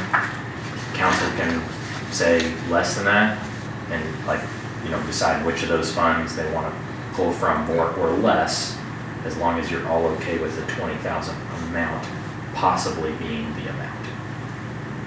Could we take 40 from the opioid? I think yes, that's your all's decision. The reason I'm asking is, okay, this is $62,299 is only the cost of the scales. Okay. On the top of the scales, you've got to do 8 inches of concrete. You got to do foundation work. There's a whole, So we're talking about, we have 63,000. Actually, at the end of the year, it shows 66,000, hang on just a second, I lost my place, 66,380. And there's not been anything taken out of it in 25. Okay, so 66,000 remaining, you use 40, you got 26 left, as long as everybody's good with that. I don't have an issue with it, I'm just saying my suggestion is don't zero out that line and keep that line there for other projects. Right, I'm that just- might not be opioid restricted categorically, but maybe, in line with the ultimate goals, like you talked earlier about Yeah. a health department fair, Would you advise us that 40,000 is okay, is what? yes. Okay. So, So this is what I figured, and, doing some research, whatnot, 39,000 out of timber fund, and then 20,000 out of venture truck fund.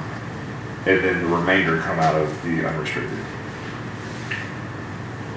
I'm not super comfortable with just saying so you said 39,000 39. out of timber, 20, 20 out of venture truck. that's 59. Yeah, and then for installation, whatnot, so, I just want to put an amount yeah.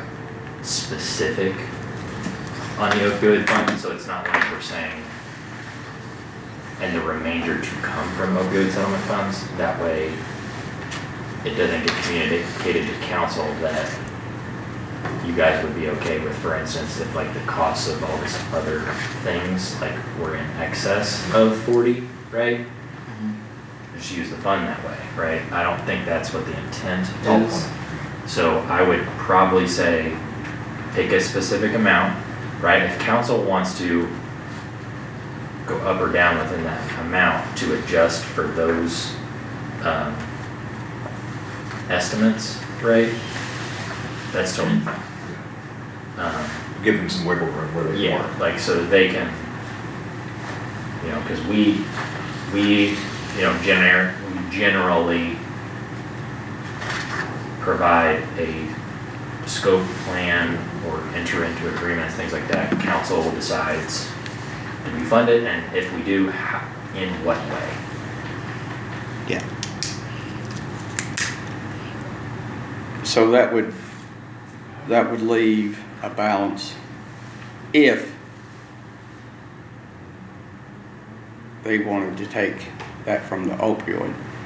That would leave a balance for the scales only, $22,299, which the council could take from what they wanted.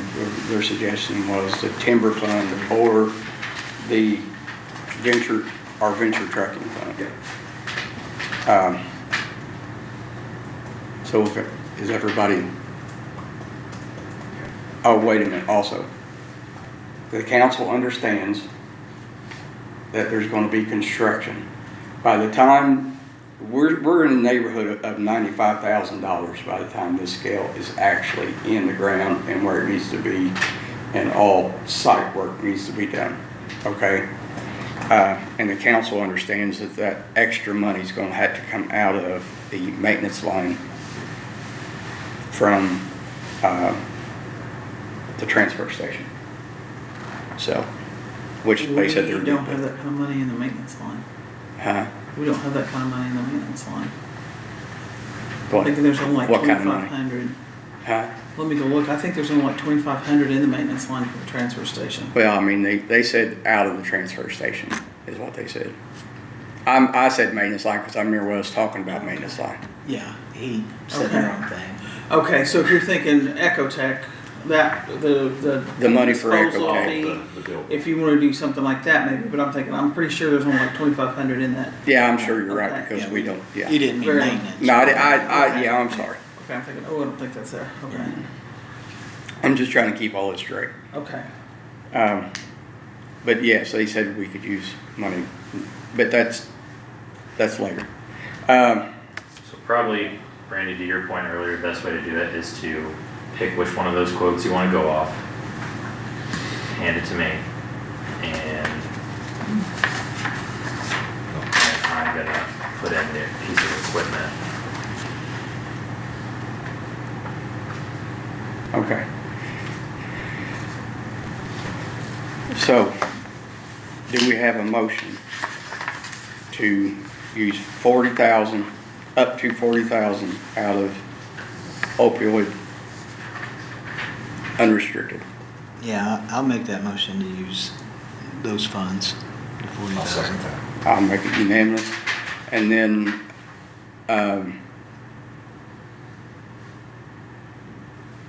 let them use, timber fund for, You have 39.5, I think is the number for timber fund. It is. so why don't we just, I don't understand why we're not, okay.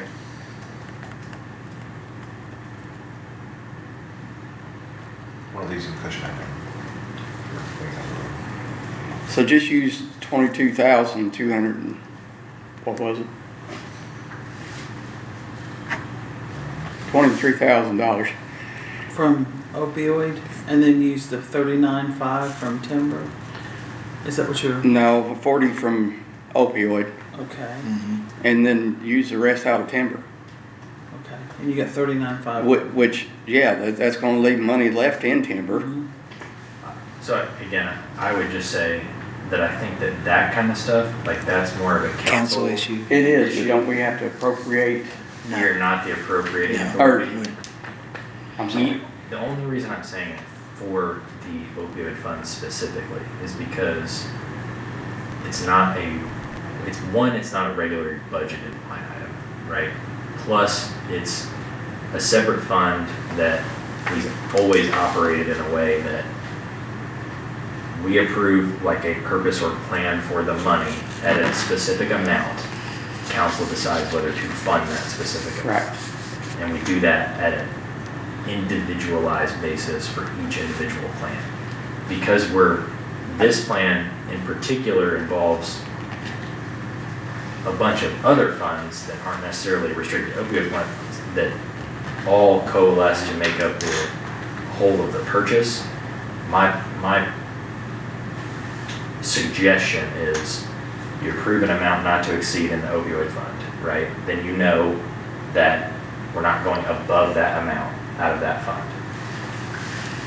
Council then can, where they're comfortable, use 39,000 from the one fund or 20,000 from the other fund or I think, other funds. well, I think the issue is because the timber fund and the venture trucking fund If they is need- the commissioner's fund. So they can't take any money out of that without our approval. You can do amounts not to exceed in those funds. That's as what I well. was- I'm not gonna do a written resolution for them, but we can just put it in the minutes. Yeah. I just want to make sure they can do what they've got to do in their meeting. No problem. Is what I get where you're going. Yeah. I'm probably making this more complicated than it is. I'm probably making this more complicated. No, sure, right. So what's in? We're gonna go 40,000 out of, not to exceed, out of, our opioid unrestricted. 40 out of, Then we're gonna do 22,300 out of, Truck. timber. Wait, No. I think it's truck. Yeah, it should be trucking, right? Because we're going to use Well, or 39.5. timber. Trucking or timber. Yeah, or we could, here, I'm sorry. Hang on. So it's 12,000, or it's $22,300. So we'll just split it in half. One So side you of it don't want goes, to zero out the timber fund?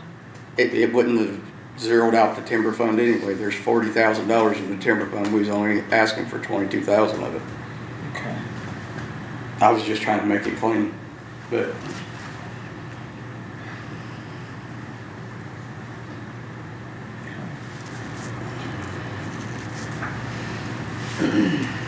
So 22,000 from timber, Well, here. And and I'm doing this for $11,150 out of timber, and then $11,150 out of, $11,150 from timber and $11,150 from venture yes, rental. I mean, that's fine.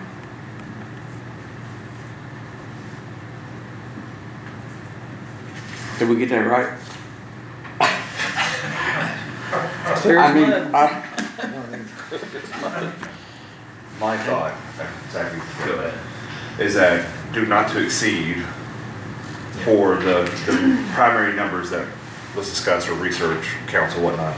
So I would say not to exceed 40,000 from timber, not to exceed 20 or 30,000 from venture trucking. That way the council does have all those options. I think that that's probably the best way to do it. What'd you do? So say not to exceed 40,000 from timber, not to exceed, Yeah, the trouble is we don't have exactly 40,000 in timber. yeah, but put it You out just there. can't go over. Like, that's all an amount. Yeah, and so the council has, 39,000. Yeah, they could be, if they're, as long as they're, yeah, like, if they're 39,000, then they comply with what we suggested, right? so that way they have options to pull the money and they can do what they need to do and Oh, you're saying as long as we say do not, exceed, then they have, they then can they pull can multiple. pull whatever the house Yeah, is. and they can make it happen if they deem it appropriate. Well, do you wanna do, Yeah. okay, This is a little bit like the. we're gonna do a promise to not exceed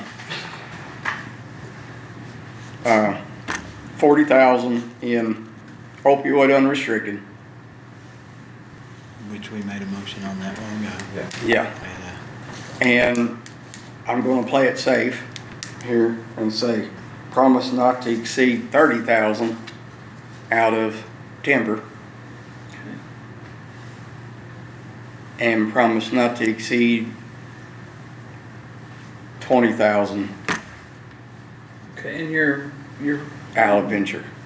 right now your venture is 24,765. There you go. That's your total. Yeah, zero. What would you say? How much you say out of venture? 20. 20. Okay. And when that's more than enough money here to, Okay. And they can do their due diligence and figure out what they need to do. Jennifer, I sent you the resolution for the opioid funds, and then there's another resolution in there as well for Okay. one of the line items and stuff today. For the agenda. I'm tired of talking about this scale. One step closer. You know, it's like, oh. So, okay, so we're done with that. Now, on another issue with the scales. It takes, it's gonna take over 2 weeks here for the council, I guess, to have another meeting. We wanna lock in the price. I can do that with a promise to commit letter without paying any money. Just a promise to commit. Which I can fill that out tomorrow, if you guys are fine with me proceeding to do that. Sir. I'll make a motion for you to sign the agreement letter, commitment letter. Okay, and what that will do, that will let the fabrication, go ahead and put in their order to fabrication. We're 12 weeks away from getting the scales. But engineering can go ahead and do the foundation site work prints. And we can start getting that stuff back. We can get the same flow. Yeah, I'll So- second. All right, then I'll make it unanimous. And I will be in tomorrow and sign that stuff.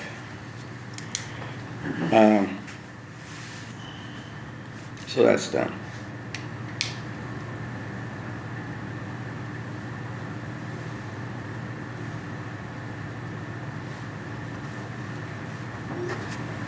Commit to purchase. All right. Now,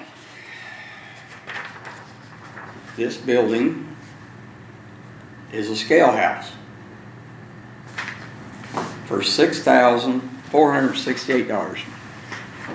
They can build us a building that's an 8-foot by 10-foot metal building with a 9-light green hung door, sliding double pane window, 2 insulated 24 by 27 windows, a 10-foot gutter, no overhang needed, actually 2 inch mil, I don't know why you put.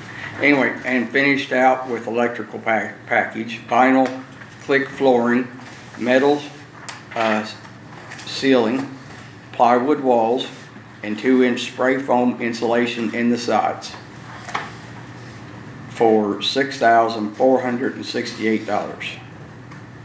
They can also do in the HVAC mini split, but I think we just go to Walmart and buy a little heater and air conditioner, window air conditioner. What's this for?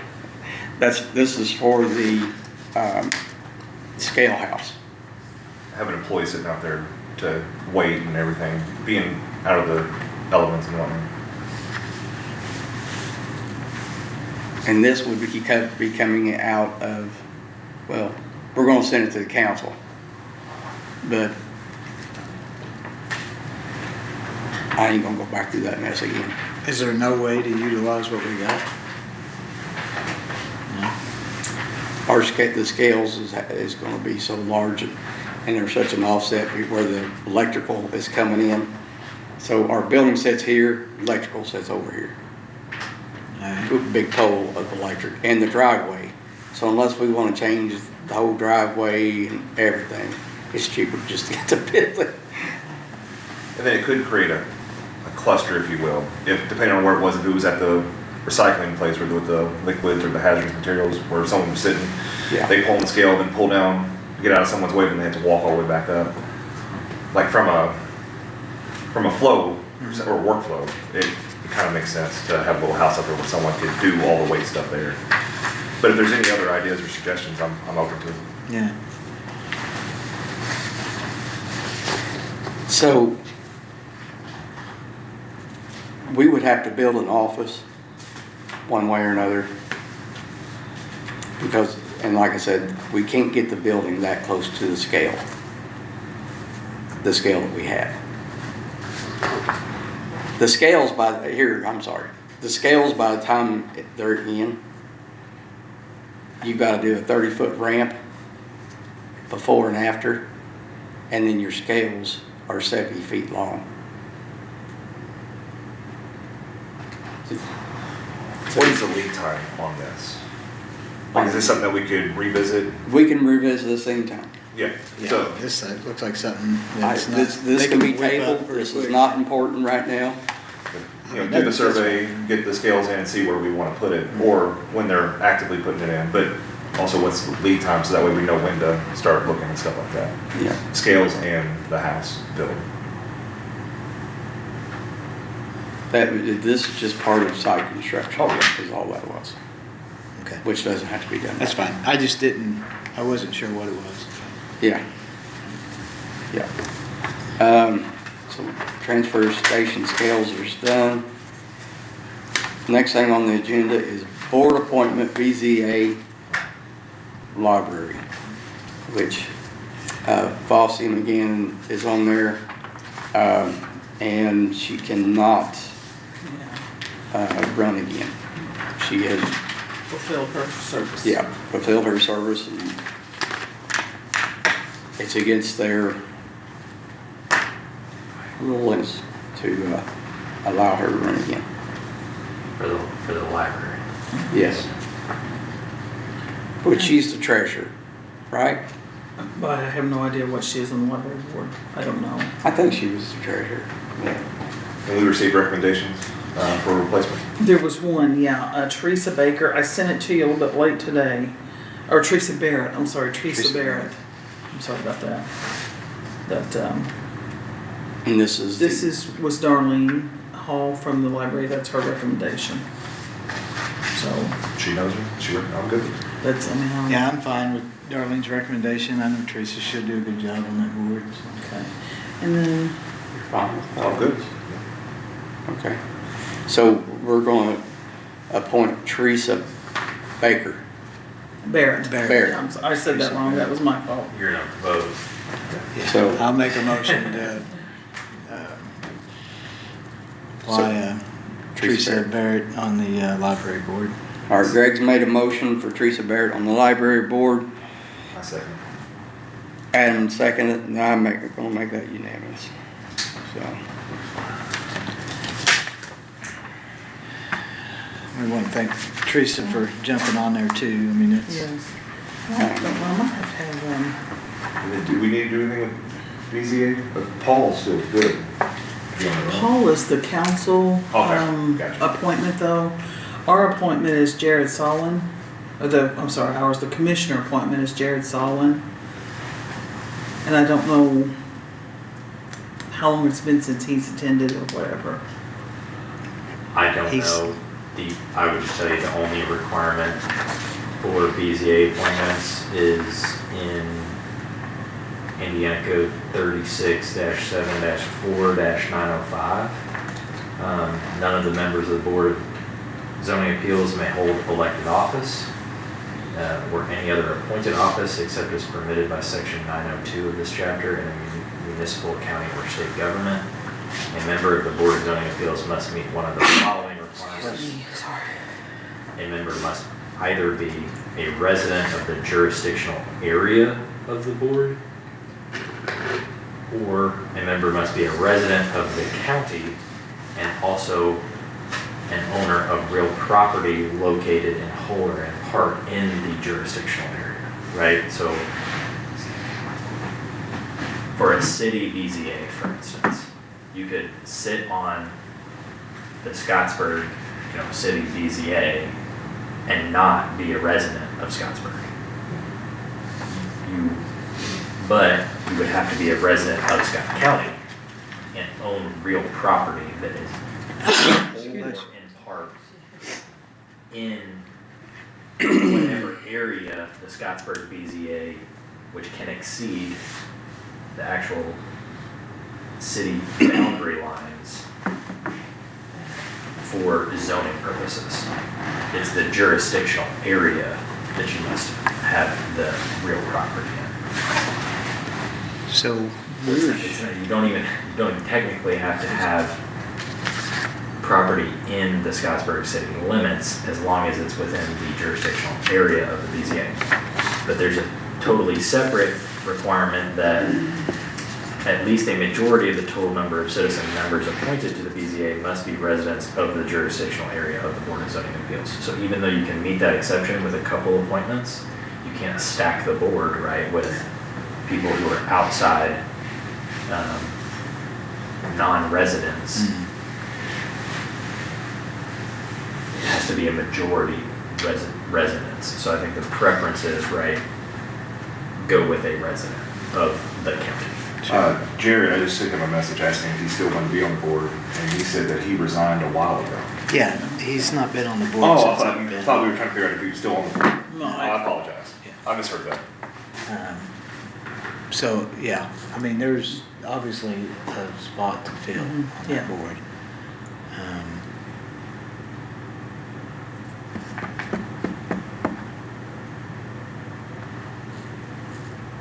anybody got any suggestions or we I'll want to make- table it? I'll make a nomination. Okay. I'll nominate Greg Hicks to be on the board. All right, we got Greg Hicks for nomination. I'll second that. You second that? I'll make it unanimous.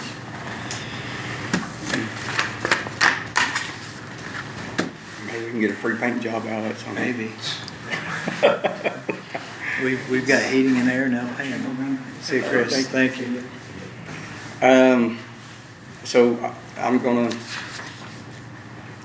change around our agenda here. We're gonna go back to transfer station scales. You've This- already voted, the resolution just authorizes, you just need to sign and record the votes on the resolution. Yeah. So I was just, Oh, I was just letting everybody at home know why we're going back to this, I'm sorry. But, what is the resolution number? It's probably one. No. I don't think it is, and I hate to say I don't think I've got it in my book. But, hang on. It might be two. So anyways, what we just voted using, the opioid unrestricted, this resolution just addresses what we just stated. It's fine. This one? Okay, so I thought we had one on that. Good guess, Zach. We've done other ordinances, we've not done a resolution Okay. yet. Oh, 01. Okay. So, resolution number 25R01, approving certain funds from unrestricted share of opioid settlement funds. I need to read all this down. No, I don't? no. The resolution, it's your all's reading, it just shows that you are the, I mean, I can give you a. You had me rundown. at hello. It is, you are, distributed certain opioid settlement funds in two different categories, one unrestricted, one restricted. But this is a use of the unrestricted category funds for the purchase of certain equipment. The equipment is specifically designated, I put weighing scales as a general, but it's the actual piece of equipment is designated at the bottom. And it's to allow for the use of funds in an amount not to exceed $40,000. And it's, yeah, that's it. Okay. All right. You make a motion? Sure, I'll make a motion for us to sign and approve the resolution to use opioid unrestricted funds. Up to 47. A second. I'll make it unanimous.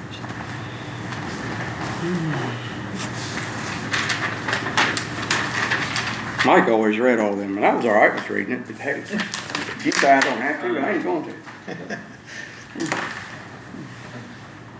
I think the reading is really, Boring for everybody who's no, listening. the reading is, the board must consider certain things by reading themselves at multiple meetings.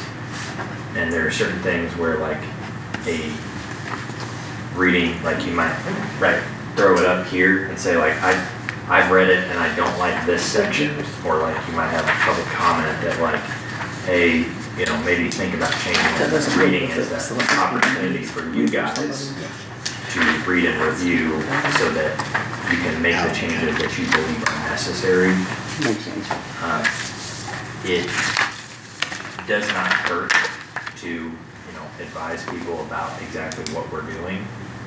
So full readings can be done, but, you know, you could get into situations where your ordinance is like 100 pages long, you know.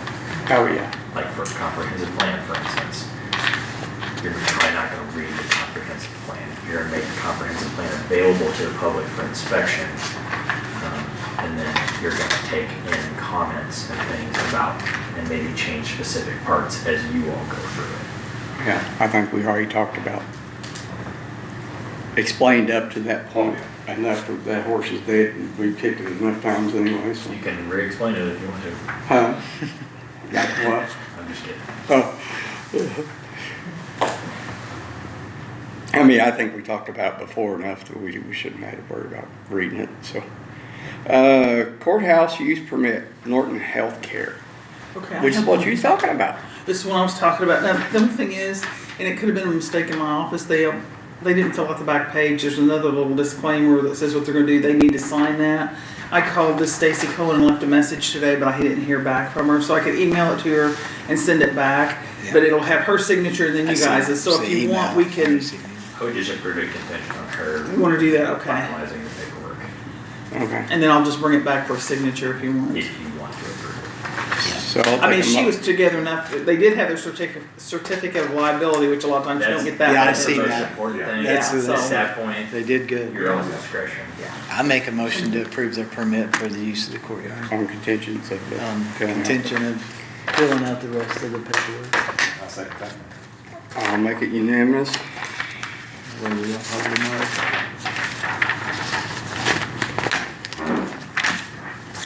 And there is, I'm gonna have Oh, you're you good. look at this. This is a certificate of appointment for Teresa. And I think Randy signs at the bottom of that first box, and I'm gonna have you double check, make sure.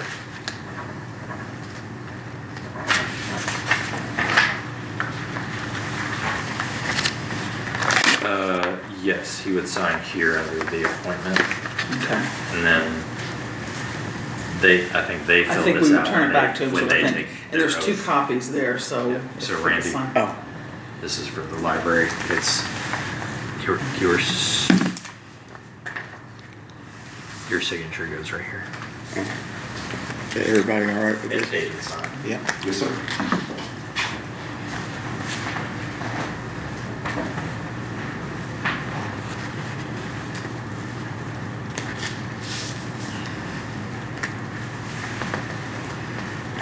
Thanks, just yours.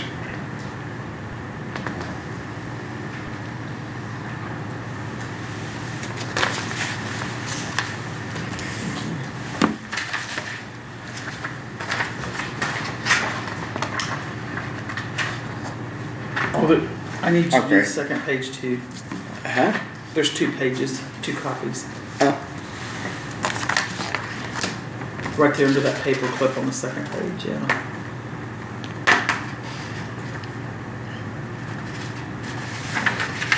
No, at the top, just like you did the first page, it's just a copy. It's exactly like the first page. So where you sign, just sign the same place.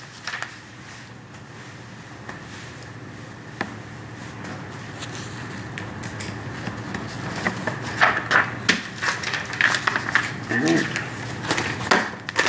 Thank you. Thank you. Okay, next thing up on the agenda is elected officials bond. So this So- will be resolution 02. Yes, so.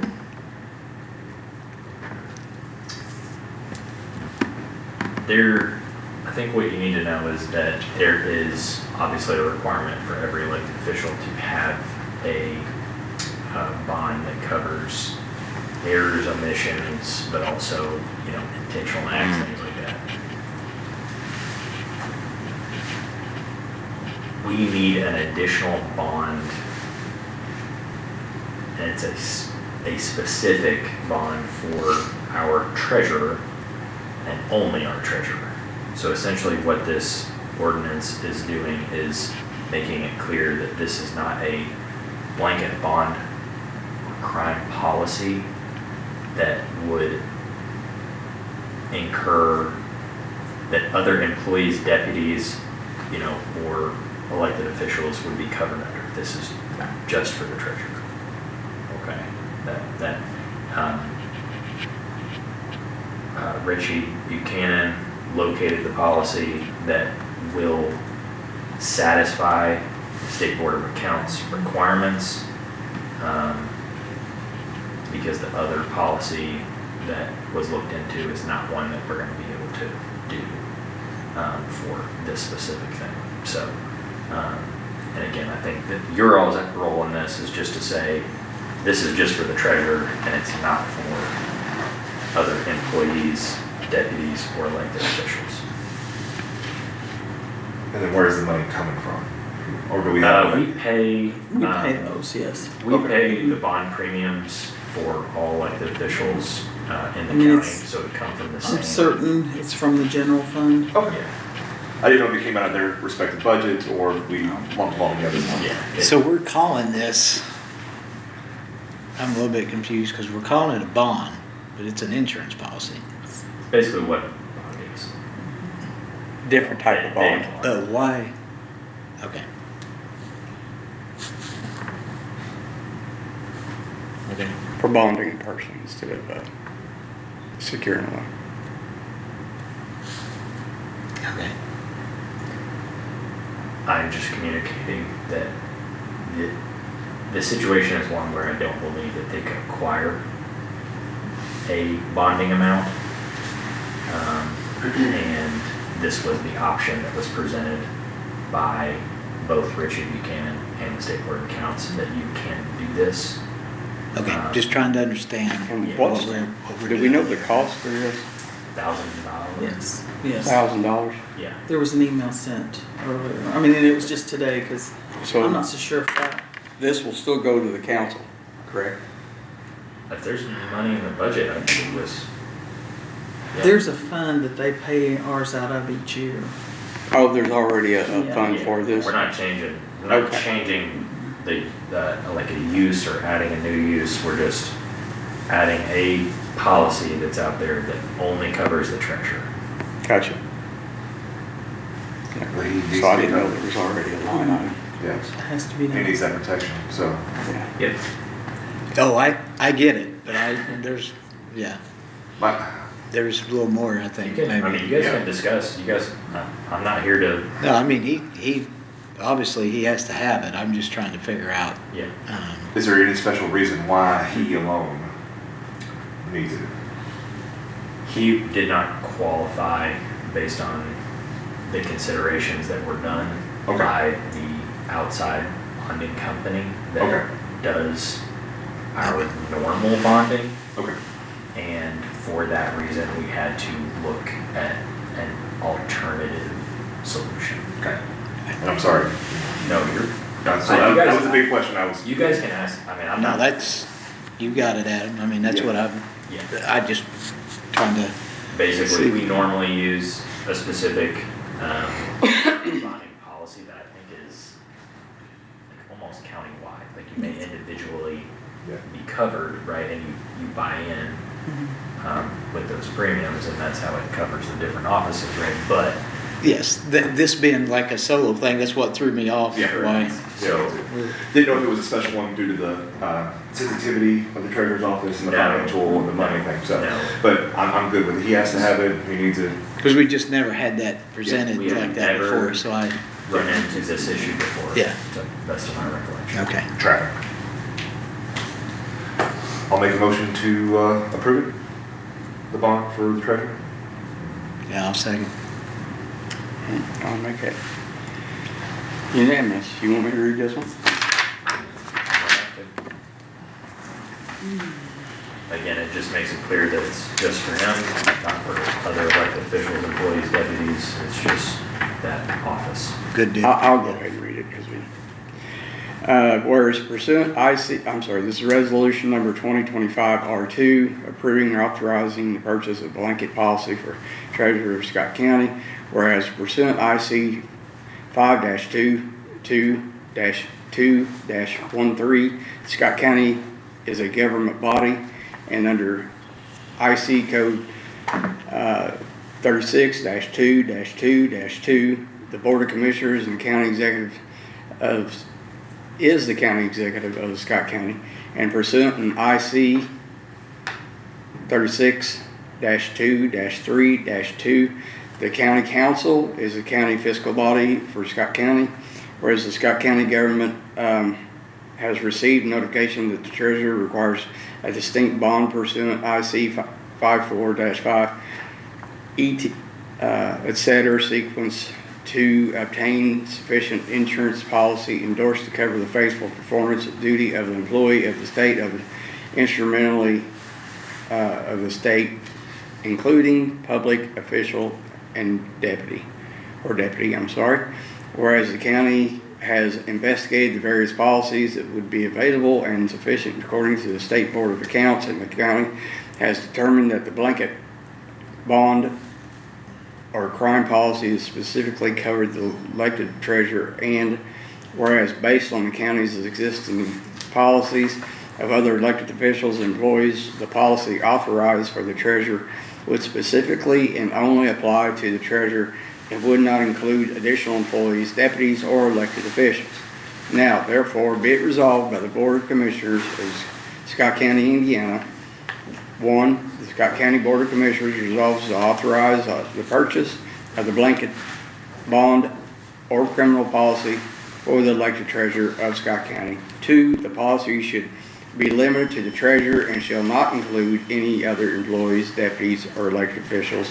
Three, the resolution is effected upon the passage, signing, and recording by the presiding officer of the respective executive and fiscal bodies of the county.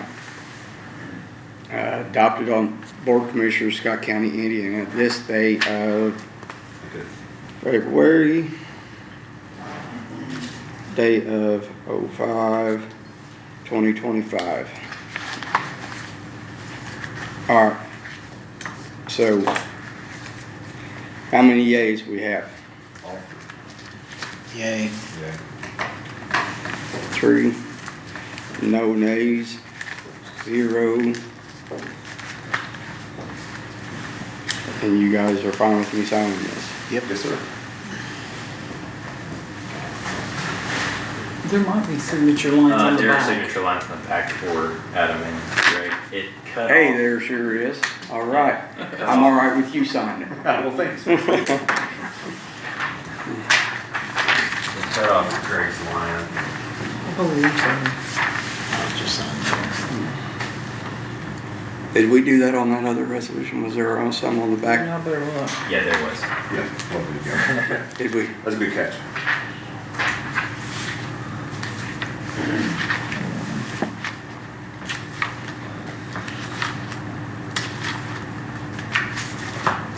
Yo. This one, you signed on the back. Yeah, we signed You guys got that one? Okay. All right. I couldn't remember. Okay. Now, moving right along.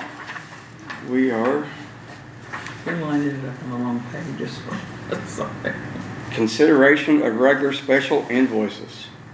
We didn't have any special invoices, just the regular ones. I'll make a motion to approve the invoices. I'll second. I'll make that unanimous. Unanimous? Phenomena.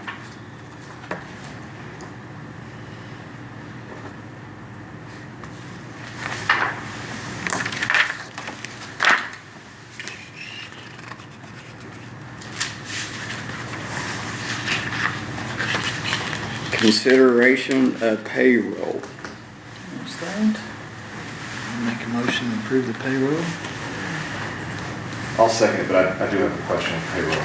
Has, with the new HR amendment, with overtime, comp days and all that, has that been corrected in the pay system? Or has checks been cut yet to? Well, that will be done right now. That'll be done. I didn't know in if the you morning. stepped back or, if it was being worked into this pay. I was gonna say, as far as I know, I really don't know if they've sent it back. I didn't ask Trina how many people sent back and they wanted to change it or not, so. Okay. All right. It'll depend on how they've turned in their, each individual payroll.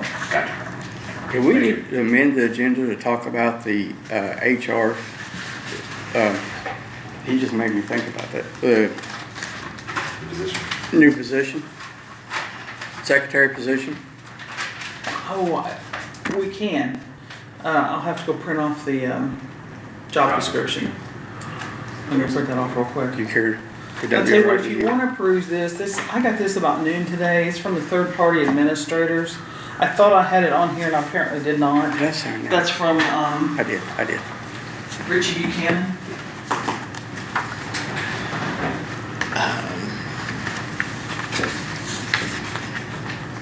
What do you guys think? This is, have you looked at this? Is that the thing we got? That's the third party thing. Oh.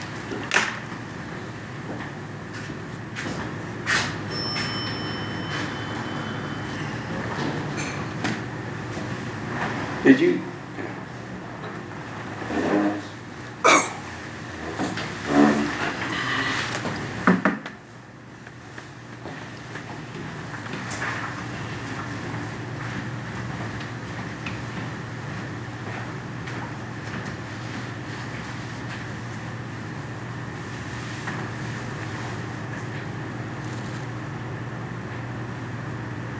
Marcella, you want to come up here and sit with us? It's all right. Okay. Figure I'd offer it to you. I don't like you sitting back there by yourself. All right. Thanks anyway. No problem.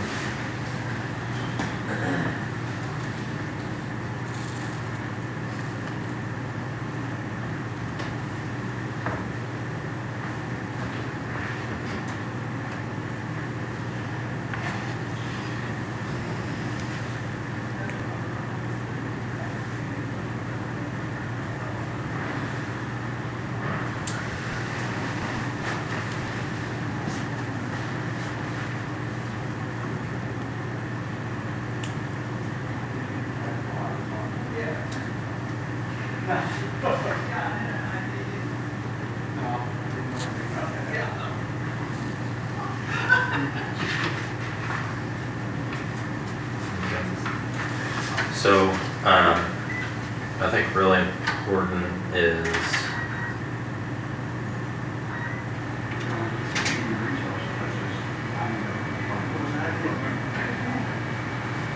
subsection 3, duties and responsibilities of client. That would be best.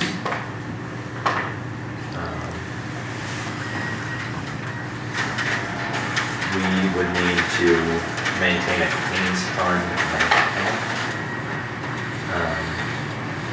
that must maintain adequate funds available from which the BSA the third-party administrator, may draw from at any time for claims loss and allocate loss expense payments. Alternatively, client may direct BSA to open and maintain a separate trust claims fund account on behalf of the client. If a BSA-I owned account is utilized, client must ensure adequate funding is provided and maintained to which the BSA-I may draw from at any time. For claims loss and allocated loss expense under either account type, client acknowledges words that the BSA will not process payments until adequate funding is established. Client will bear the cost of all expenses, fines, penalties, interest, and any other monies owed arising from inadequate funding of the account. So we really need to get the account set up. You mentioned that last time. Yes. Do we have to put the full 250? Well, we can manage it from, we have the option, right, to manage it from our own, Oh, okay, gotcha. Fund, Gotcha, thanks. right? Which I will say I would prefer. Not that I don't, it has nothing to do, they're saying you can set up a trust fund account, basically a bank. Every attorney in the state of Indiana, if you're not working in certain positions where it's not required, operates a trust fund account where they have to place essentially someone else's money, right? It's not mine, right? I think similarly, it'd be the same situation here. I'm not saying that they would do anything, wrong with it, right? Or either negligently or intentionally. But there's nothing specific yet that works out how the claims process works. So my suggestion would be to create a fund immediately. Put the money in the fund, and then we need to have that third-party administrator meeting to work out the logistics of this is how we will process and approve or deny claims.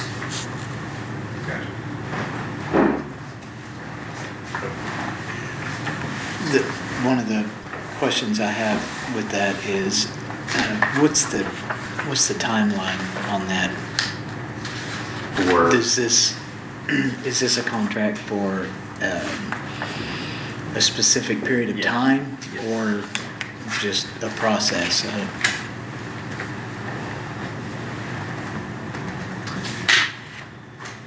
terminates on January 2026. First day of January 2026. Now, there are termination clause provisions as well. During the term of this agreement, either party may terminate this agreement by providing 120 days prior written notice of termination to the other party. There's obviously for cause termination language as well, but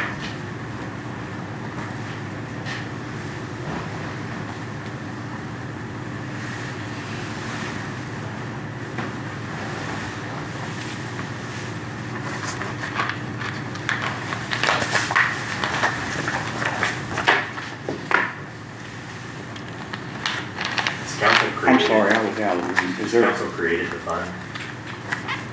And it needs to get created. Hopefully we can get that done on the 25th, but there was some pushback there, so I don't know. What do you mean? They don't trust, I mean, we've got a little bit of extra money we can take out from where we paid the, It's our fund. okay. Under Well, the okay, agreement. they'll probably go ahead and create the fund, but they don't wanna do the account, so, That's fine, the agreement Yeah. says we can do either one. yeah.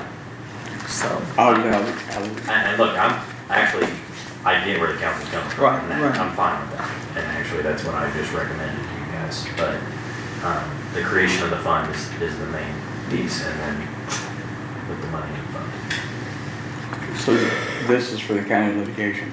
What's going on? No, No, No, that's for the third-party administrator insurance. this is for insurance. Oh, okay. Oh, okay.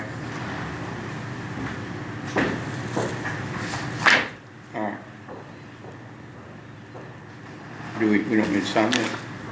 There ain't a place for it, so. well, there is kinda in the middle. Client, Here, hand it. BSA, When I don't know if we're ready to do that. yeah, would we need to wait to sign that before wait to sign it when we have the third-party administrator? look at the term clause. He has it, Greg has it. okay. Terry, read all that, Zach. Um,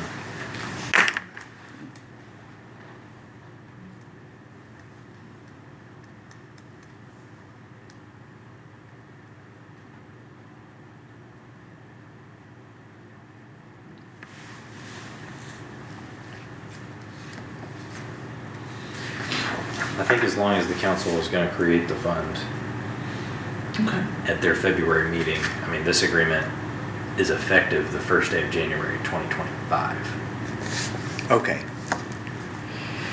So, but I mean, we need a fund, and we need to put the money in the fund, so that we're not. So we need to go ahead and vote on this. Yes. so, a motion for the council to create a fund for the. Well, Yeah. motion to execute the agreement with the third-party administrator for the administration of claims, and I think we would just I would implore council to create the fund at their next meeting. Have no problem with the idea that they don't want to create a trust bank account fund, as long as they have the fund here. We provide the fund number to the third-party administrator so that they know how to access the funds, but we also need to have that meeting with the third-party administrator now to say, like, this is how we approve, or deny claims, right? Because there are places, like, for instance, a claim could come in, right, and under one claims process, you would rely on the third-party administrator, right, to use their expertise in the area to make a determination about this is the type of claim that we would say approve, right? But in most municipalities that I know of that use this model, the municipality maintains the right to say, we appreciate your all's expertise and advice, and we are not going to approve the claim, or vice versa, right? So we just want to make sure that we're maintaining functional control in some form or fashion. It's not always in some form or fashion over the money that we are moving there. So on behalf of the executive branch, we are allowing the fiscal branch to create this. Yeah. A fund within the county coffers. So we just make a motion to execute the third-party agreement. Correct. For our insurance. So I have a motion, right? I second. You second, I'll make it We have to have it anyways. unanimous. So, Yeah. That's, so you, We'll have to look through there, cause it's kinda buried in the middle. Where to sign, and then there's places to initial. okay. you can authorize to sign outside of the meeting. Okay. As long as you're, Will you make a motion, we can, Make a motion for Sign outside. Randy to sign outside. all right, I'll make it, we'll talk about that in a minute. So, that was special invoices, right? The regular invoices, yes. For regular invoices. Consideration of payroll, we've already done, Yes. We've got minutes. and you had a We've got comment. January we talked 8th and about. January 15th. Consideration of minutes for January 8th, 2025, and January 15th, Make 2025. a motion to approve minutes. I second to approve these minutes. Thank you for getting us. I don't know, it's a lot, but thanks. Kinley does an amazing job. Oh, yeah, thank you. Good job, Kenley. I'll make it unanimous. Um,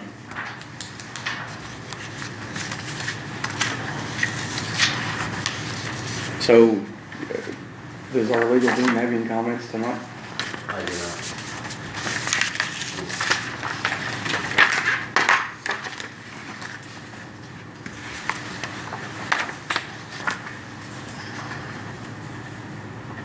Adam, do you have anything that you would like to discuss? No, sir. Greg, do you have anything you'd like to discuss?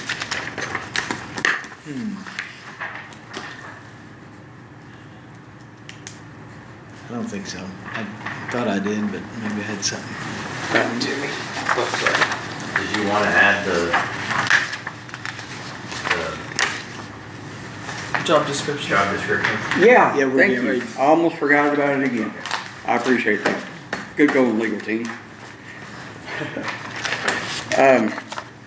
So, yeah, I don't have, I get my paper to you. I do have something. Have you seen that, right, before? No. Okay, we sent this off, and that's what came back from Wagner Irwin Shields. And they wrote it up. That's an extra one.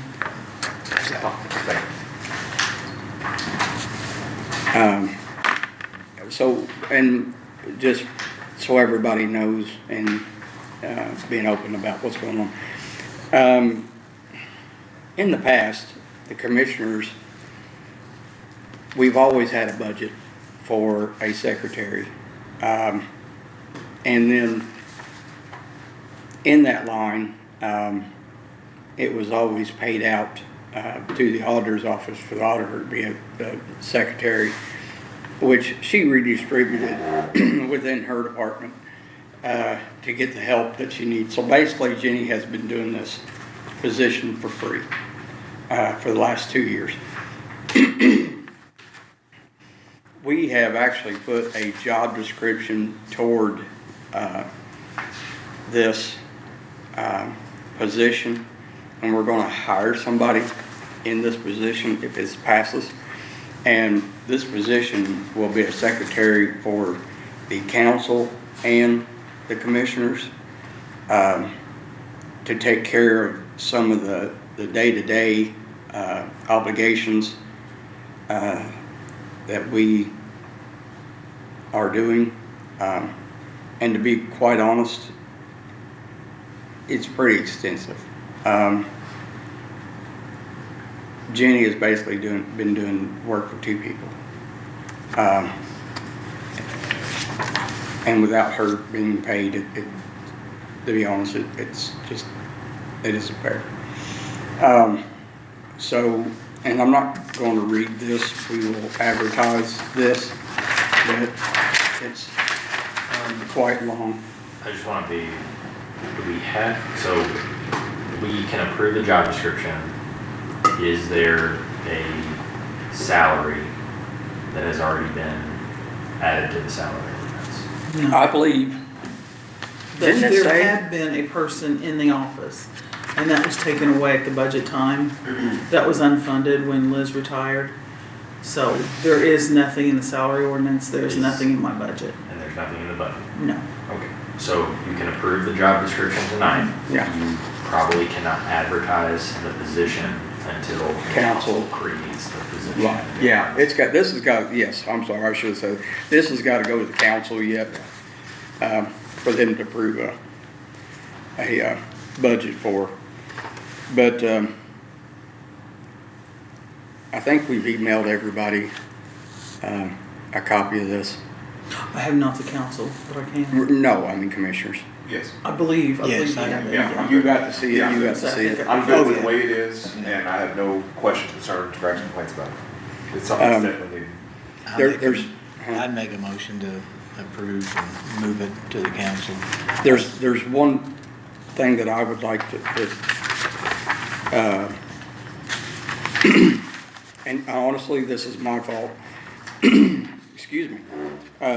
Wagner Irwin Shield, sent me out a form to fill out that would kind of outline this position. And where is it?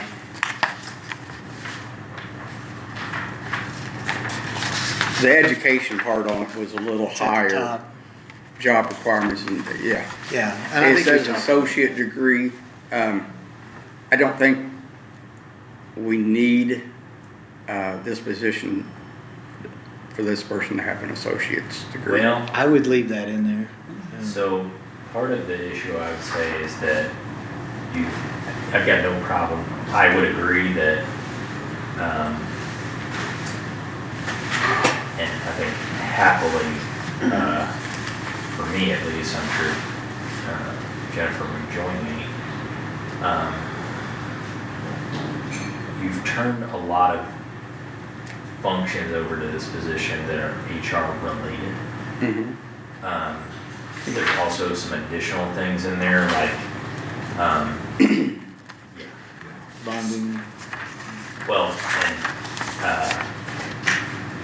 These qualifications. interpreting, and enforcing maybe when appropriate, certain rules and regulations, and then there's some requirements that you have in the back that talk about like a working knowledge of the functions of the different job duties and responsibilities for council commissioners. I mean, I'm gonna say that you're gonna want somebody with an associate's degree. I think the position as it's written, unless the council gives us more money, is only 36. But I'm just Yeah, you're telling right. you No, I in know. order to- I mean, that's why I was mentioning it. But We have It does say people working preferred. in there with good degrees that I'm- aren't paid any. You're right, it does say preferred. Yeah, you can Good maybe job. decide at a later date that you find somebody who's. Meets the qualifications. I'm well. not saying that a college degree means that you actually know what you're doing, okay? Well, he actually caught the, It doesn't. Adam caught the key word there, it says preferred. So, And there's plenty of people out there who maybe would meet the other qualifications, right? But you're talking about a lot of different elements that this person would, have to be pretty fluid in, or at least be able to get fluid in. Yeah. So I think maybe just keeping the bar where it's at, and, if you, maybe need to adjust some things because of who applies, or may take into consider other things because of who applies, you can do that at a later date. yeah. I'm perfectly So fine. we might not want to take it out, but Yeah. keep in mind, I guess, when we're interviewing, Yes, sir. that we might not have to hold them to that standard. So, I make a motion to approve it and move it to council. I second it. I'll make it unanimous. All right, now.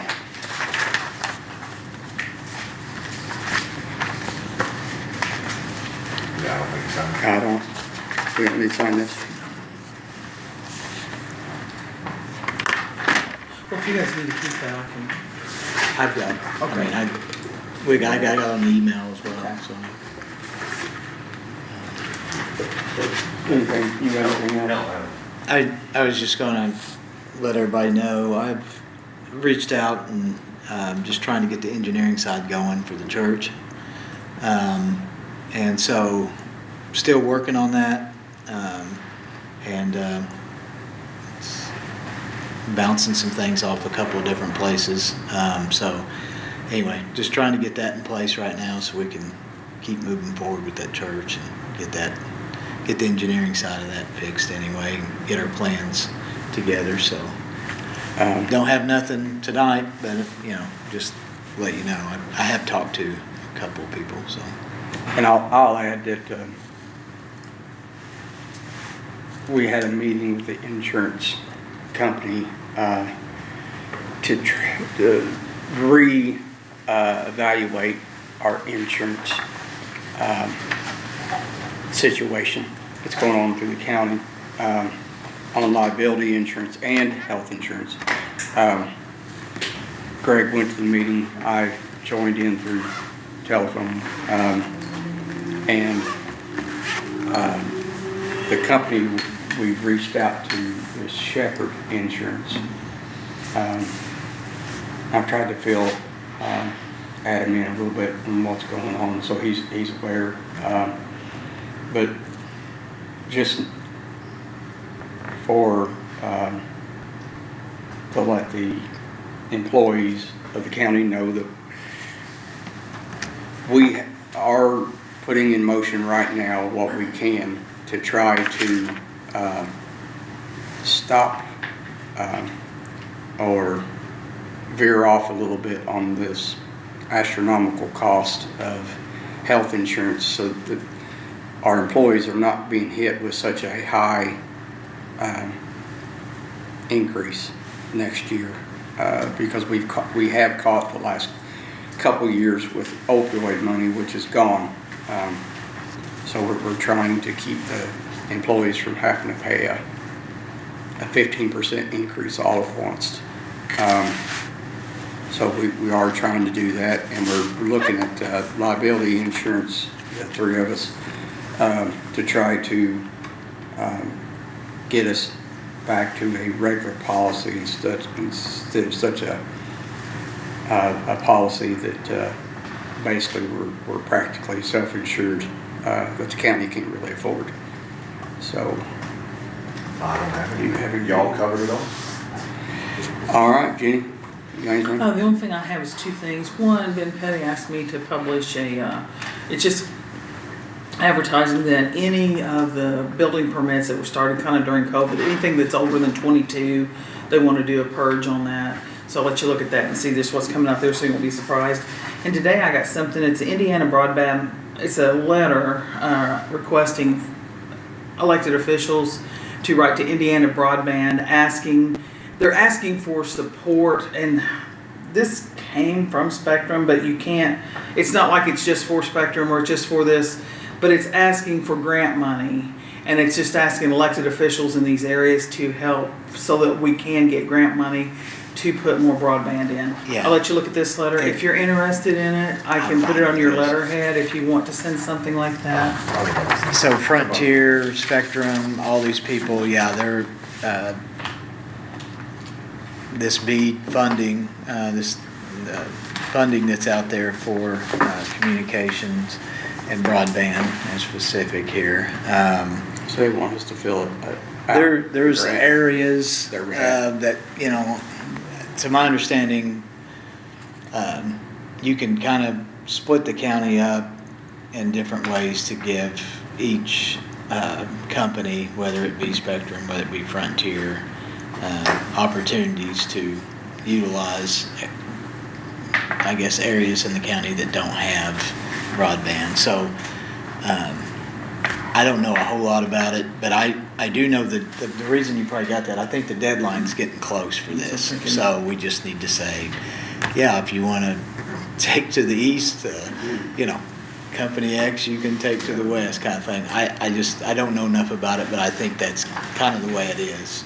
So are they asking us to, on behalf of the government, the county government, to fill out, or let them fill out a grant?